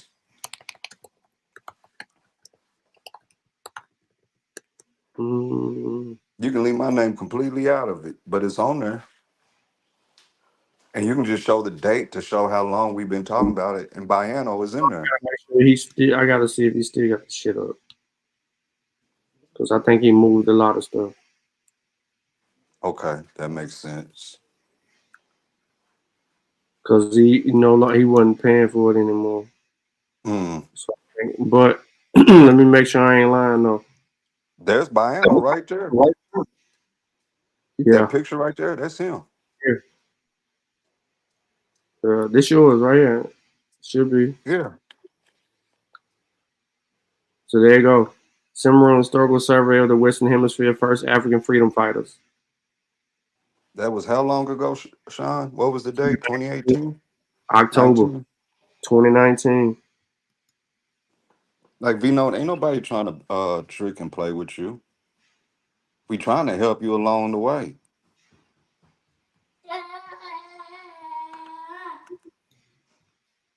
It says, for the full 34-page article, click the link. Cimarron right here. And you can download it. So y'all already know. Well, I've seen this before, but some of y'all probably haven't. But this how you know we did the shit. Because I remember when y'all put all of this right here and made this right here. I remember all of this shit. But this is Voss's article. So, and the reason that you know it's Voss's article because of the way that it's written and all these goddamn images. Just remember that. I put pictures there for people like Vino. Thank you very much. But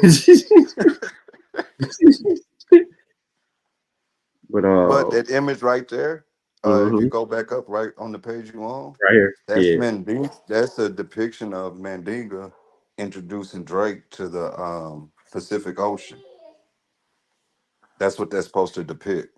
So even his Cimarrons in Panama and all that stuff, as he would say, is in that article. There's your etymology of the word Yeah, and all that. that's what I was highlighting. And Esteban right there. Mm-hmm. Ain't this in the book too, though? Yeah. I don't know if I brought it to the book or not, but some Volume of that 1. stuff is, yeah. Or some aspect of this is, volume 1.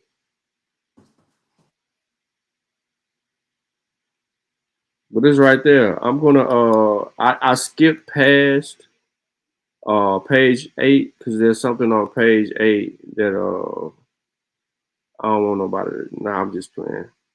I don't even want to say that. But people are gonna see it and then recognize it. I'm telling you, if I had this conversation with this dude, it's gonna be up. Oh, I already know. I might know what you're talking about. But more recent conversations might be hidden in there, if I'm thinking correctly. Yeah. Yeah.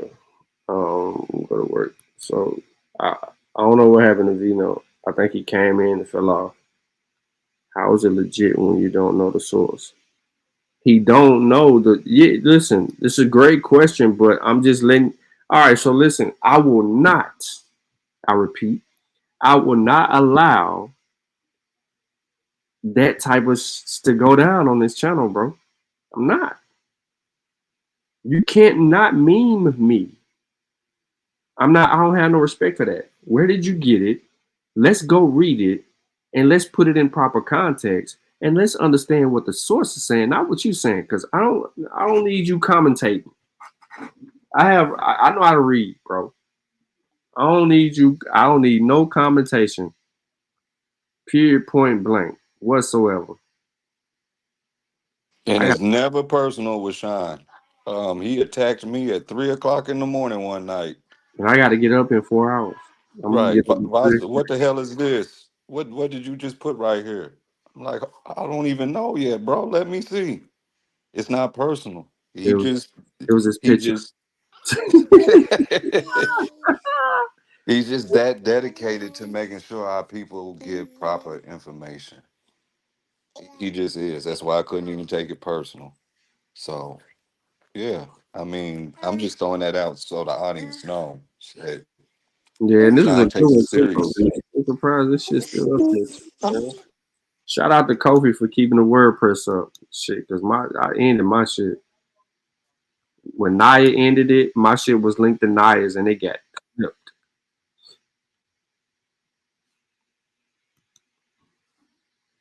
Yep, a lot of articles is on here. His Ra the 20, no, he ain't put the manifestations of Ra. Who was the Shemsu Heru research team? Is that my article? I think Kofi might have put that shit on there too. No, this might be his article. Oh no, this is my article. Yep. I forgot I gave him that. Man, we had bro, it's crazy. Or is this Kofi's?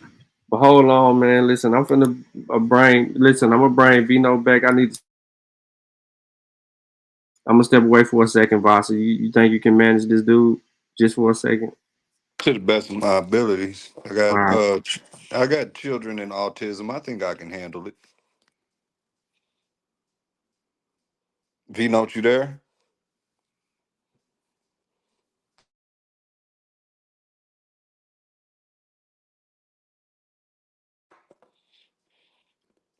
V note, you there?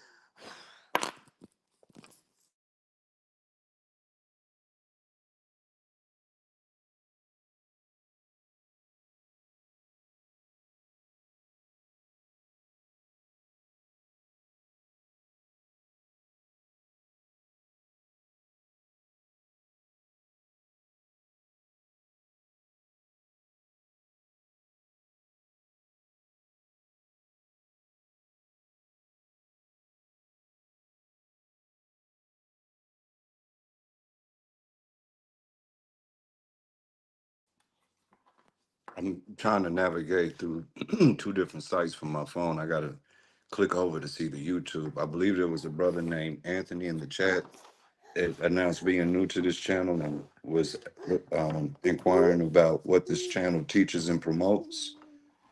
You'll see a lot of African American and African history and culture being taught on this channel, along with Sean being a key advocate for.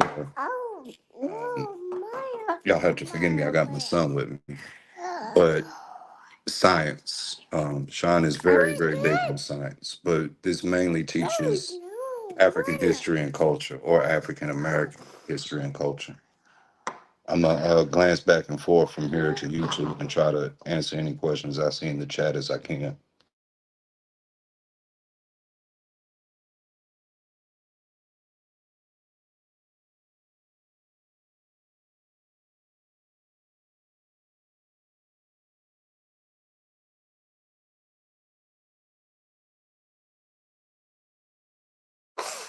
Yeah, old dog, that's a good point to highlight about what's promoted on this channel as well. Proper methodology. Sean, the host, I'm just a guest at the moment. He is very, very big on making sure people understand proper methodology. So that's one of the things you'll often hear on this channel as well.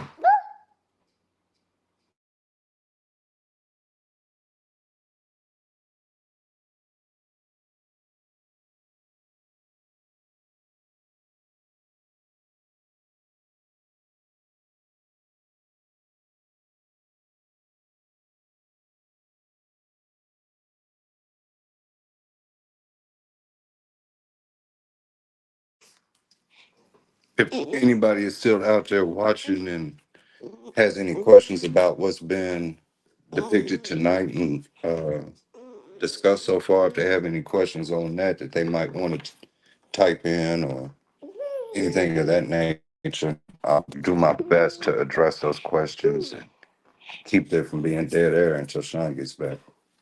Just be mindful that I'm holding my 2-year-old at the moment.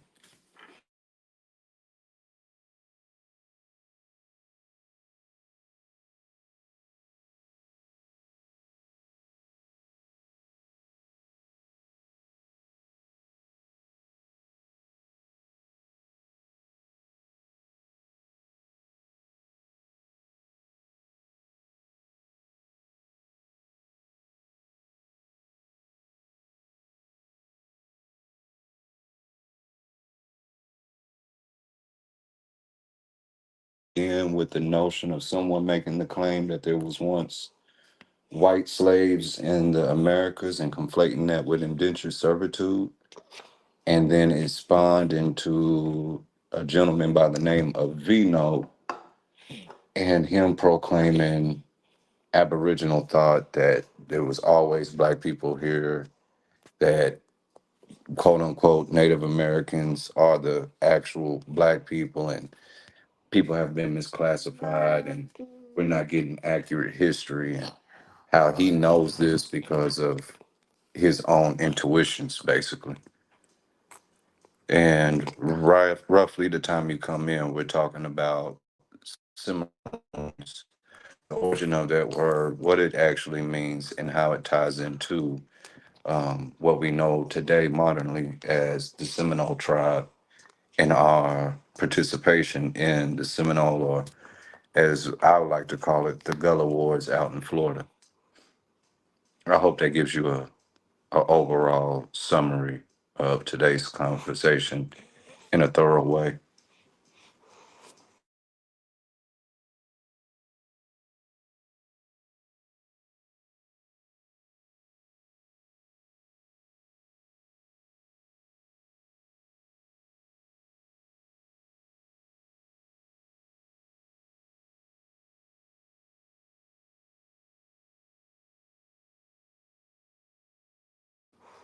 Oh, looks like I lost Sean, and I'm not gonna know how to close this out. Um, Dang, and I don't have a way to contact him at the moment to let him know. There we go. Good job. You right back on time. My man went and got some hot wings. Where he go? He never spoke. I think he was looking for you. His screen stayed all black and he never said a word, and then he just faded away. I So I let tried him to in. answer. So I tried to answer. And yeah, I seen he was up here. I seen his name. Thomas. AP set a date to debate me, and then the date came and it went.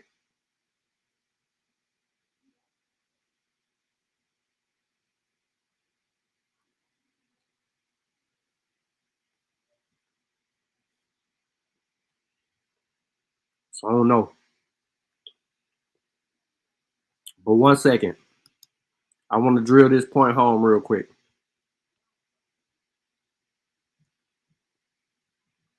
How the fuck y'all find an African in my fucking family, He but y'all died ain't by find his y'all? own genealogy. Shut the fuck up. That don't make sense, for one. Listen, y'all don't know what y'all I did. don't feel like you standing on business. And y'all lied on me, because y'all don't even know if that's me. And if y'all can trace that shit back to his me, it's only 2 people in YouTube that got my information. Yeah, he died by his own genealogy. You ain't an Indian, you ain't got a lot of meat. Half of this track, best believe you lose a lot of sleep. Probably because you made it up to us honestly. You ain't a Cherokee, nope. You ain't a Chickasaw, nope. You ain't a Blackfoot, nope. Nigga, get lost. You just a fool with low comprehension. So I gotta come through with the henchmen. NAC, Sean P, Shy Son, Lucky. Don't forget Jay, got no time to play. Caught an apple slipping with his genealogy. Now he's a con and I ain't talking about a singer. I'm coming for the top apple leader. He ain't a teacher, he's a preacher. He can't keep up, so we leave him. Yeah, he died by his own genealogy. You ain't an Indian, you ain't got a lot of me. Half of the track, best believe you lose a lot of sleep. Probably because you made it up to us possibly. You ain't a Cherokee, no. You ain't a Chickasaw, no. You ain't a Blackfoot. Nigga, get lost. You just a fool with low comprehension. So I gotta come through with the henchmen. NAC, Sean P, Shy Son, Lucky. Don't forget Jay, got no time to play. Caught an apple slipping off his genealogy. Now he's a con. OTK. TKO. Now he's a con. OTK. You died. TKO. Genealogy.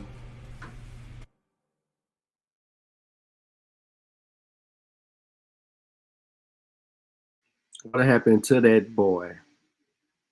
Sad what happened to that boy. But yeah, man. So look, I ain't gonna keep beating a dead horse. Vino don't know what he's talking about. And Boston just educated y'all. So, you know what I mean? I'm about to get up out of here and go do some constructive and update my phone. So salute to everybody out there in the chat, man. Y'all enjoy the rest of y'all day. Make sure y'all pay attention to the community page, because I got stuff going on. The next few days is gonna be all primaries. You know what I'm saying? And we're going out one more time with that fire. How the fuck y'all find an African in my fucking family, but y'all ain't find your own genealogy? Shut the fuck up. That don't make sense, for one. Listen, y'all don't know what y'all I did. don't feel like you standing on business. Y'all lied on me, because y'all won't even know if that's me. And if y'all can trace that shit back to his me, it's only 2 people in YouTube that got my information. Yeah, he died by his own genealogy. You ain't an Indian, you ain't got a lot of me. Half of this track, best believe you lose a lot of sleep. Probably because you made it up to us honestly. You ain't a Cherokee, nope. You ain't a Chickasaw, nope. You ain't a Blackfoot, nope. Nigga, get lost. You just a fool with low comprehension. So I gotta come through with the henchmen. NAC, Sean P, Shy Son, Lucky. Don't forget Jay, got no time to play. Caught an apple slipping with his genealogy. Now he's a con and I ain't talking about a singer. I'm coming for the top apple leader. He ain't a teacher, he's a preacher. He can't keep up, so we leave him. Yeah, he died by his own genealogy. You ain't an Indian, you ain't got a lot of me. Half of the track, best believe you lose a lot of sleep. Probably because you made it up to us possibly. You ain't a Cherokee, no. You ain't a Chickasaw, no. You ain't a Blackfoot. Nigga, get lost. You just a fool with low comprehension. So I gotta come through with the henchmen. NAC, Sean P, Shy Son, Lucky. Don't forget Jay, got no time to play. Caught an apple slipping off his genealogy. Now he's a con. OTK.